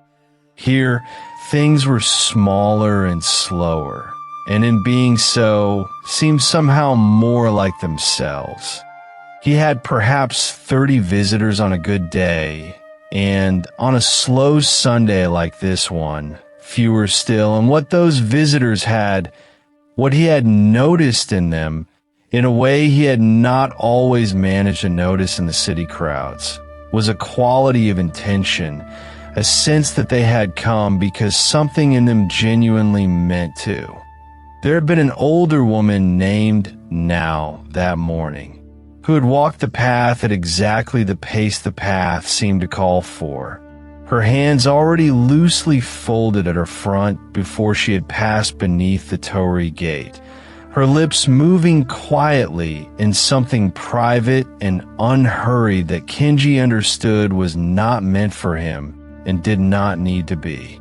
There had been a man named Noboru, perhaps 60 or so, who had stood at the main altar for a long time, long enough that Kenji found himself watching from a respectful distance. Not because anything seemed unusual, but because there was something in the quality of Noboru's stillness that was simply worth witnessing, and who had then bowed twice and clapped twice and bowed once more in the old way, the way it had once been ordinary and had become, in recent years, less so, and the old way had looked entirely natural on him, like a language he had never stopped speaking. And there had been a young couple with a small girl named Mio, perhaps 3 years old, who had been very serious about the coin, gripping it in her fist and watching it fall into the offering box with the complete, whole-body concentration of someone who understands, even before she has words for it, that this is an important thing to do carefully. Kenji had observed all of this from a polite distance, the way a shrine priest learns over time that his presence is most useful when it does not insert itself between a visitor and whatever that visitor has come to find.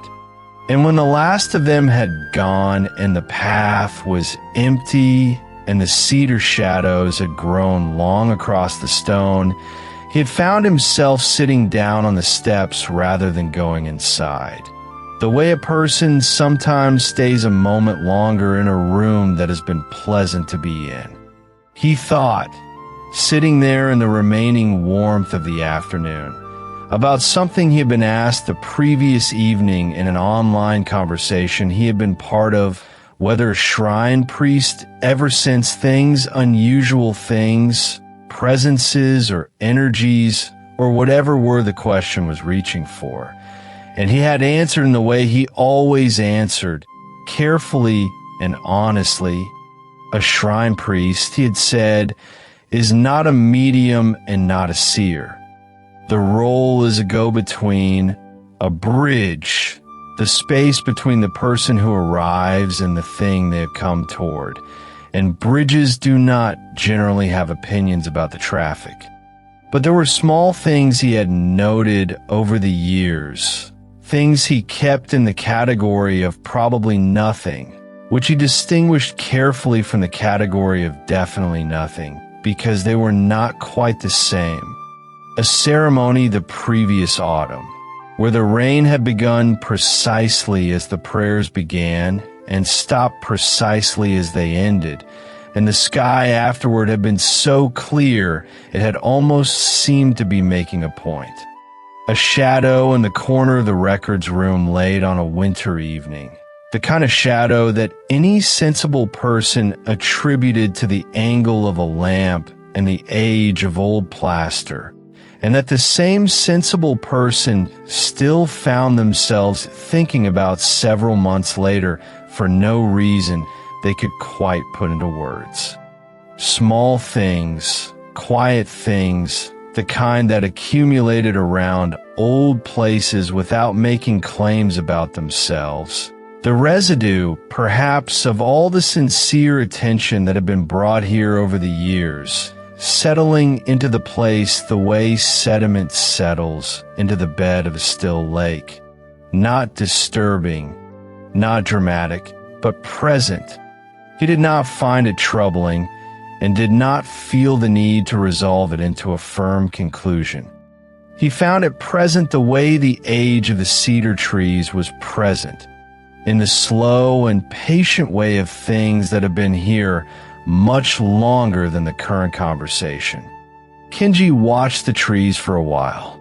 They were doing what cedar trees do in late afternoon, which is mostly to stand very still and be very large and allow the light to move through their upper branches in the gentle, unhurried way of light that is nowhere else it needs to be, and they filled the whole space of the shrine with a quality that was easier to feel than to name. He thought about now walking the path, and Noboru with his long, careful bow, and small Mio with her coin held so seriously in her fist, and something in him that had been faintly taught without his quite noticing it. Some last remnant of the alertness the city shrine had required, quietly came undone. This was what he had come here for, or what had turned out to be here when he arrived. Not the crowds, not the numbers, but a handful of people who came because they meant to, and the feeling after they left that being present for them had been a thing worth the trouble of it. The sun went down slowly, as it does in the countryside, drawing out the interval between afternoon and dark into something long and amber and patient, the light moving through gold, and then a warm rose, and then the particular shade of deep blue that settles, and just before the true dark comes properly. Kenji had not moved from the steps. He knew, from experience, that the grounds of the shrine after dusk had their own character, distinct from the daytime character, quieter in some ways, and in other ways considerably less so, and that the most distinctive feature of this nocturnal character was the snakes. No one had thought to mention the snakes when he was first assigned to this posting. The first time he encountered one, a long pale creature moving across the stone path with a self-possession so complete it was nearly regal. as though the shrine existed because it had decided to allow it to, and Kenji was the recent and provisional addition. He had stepped backward rather sharply, which was not the composed response a shrine priest might hope for, though the snake had been entirely indifferent to the response in either direction. His predecessor, he had learned later, had simply come to regard the snakes as part of the grounds, in the way you regard the cedar roots that push up through the path over decades, and the moss that grows over the old lantern stones, as evidence that this place has been here longer than any of the people who tend it, and belongs, in some deeper sense, to more than them. In the older layers of the tradition he served, a pale snake glimpsed on shrine grounds was sometimes understood to be a messenger of sorts, a visible expression of something the shrine already contained, and Kenji was careful not to press too hard on what exactly that meant. But he had, over the months, stopped stepping sharply backward, and had started simply acknowledging their presence with the kind of quiet interior courtesy that seemed, on reflection, the appropriate response. Tonight, as the last of the daylight faded from the top of the Torii gate, and the lantern stood unlit in the growing dark, he heard the sound that was not a cedar branch and not a stone settling. A soft, deliberate movement along the base of the nearest lantern post, and looked to his left and saw one moving through the dusk, pale and unhurried, its scales catching something of what remained of the light. He watched it go, and gave it the path, and it disappeared into the shadow at the foot of the steps without any acknowledgement of him at all, which seemed, as before, entirely appropriate. And then the stars came out. This was the thing about the rural posting that was hardest to convey in advance to someone who had spent their whole adult life in a lit city. Not that there were stars, because everyone knows there are stars, but that there were this many of them, massing above the cedar line in this particular way, filling the sky in the way the actual sky fills when there is nothing else competing with it. He had stood outside on a clear night in his first weeks here and found himself quietly undone by it. Not in any dramatic way, not with any feeling that required a name, but undone in the way you sometimes, or when something is so much larger than you have been remembering it was, and the full weight of that size arrives all at once. In the old language of the tradition he served, there was a word kashikoshi that named a kind of reverence that is also a mild fear, not a frightened fear, but a hushed one, the sensation of standing in the presence of something so much older and larger than yourself that your own dimensions feel momentarily beside the point, and the feeling is not distressing but clarifying. He thought of that word now, tilting his head back against the wooden post and letting his eyes rest on the space above the trees, where the stars were gathered in such numbers that it no longer seemed like a sky with stars in it, but a field of light with a little dark between, the same sky that had been above this shrine since long before any priest had swept its path or stood here and tried to be a bridge between what was human and what was not.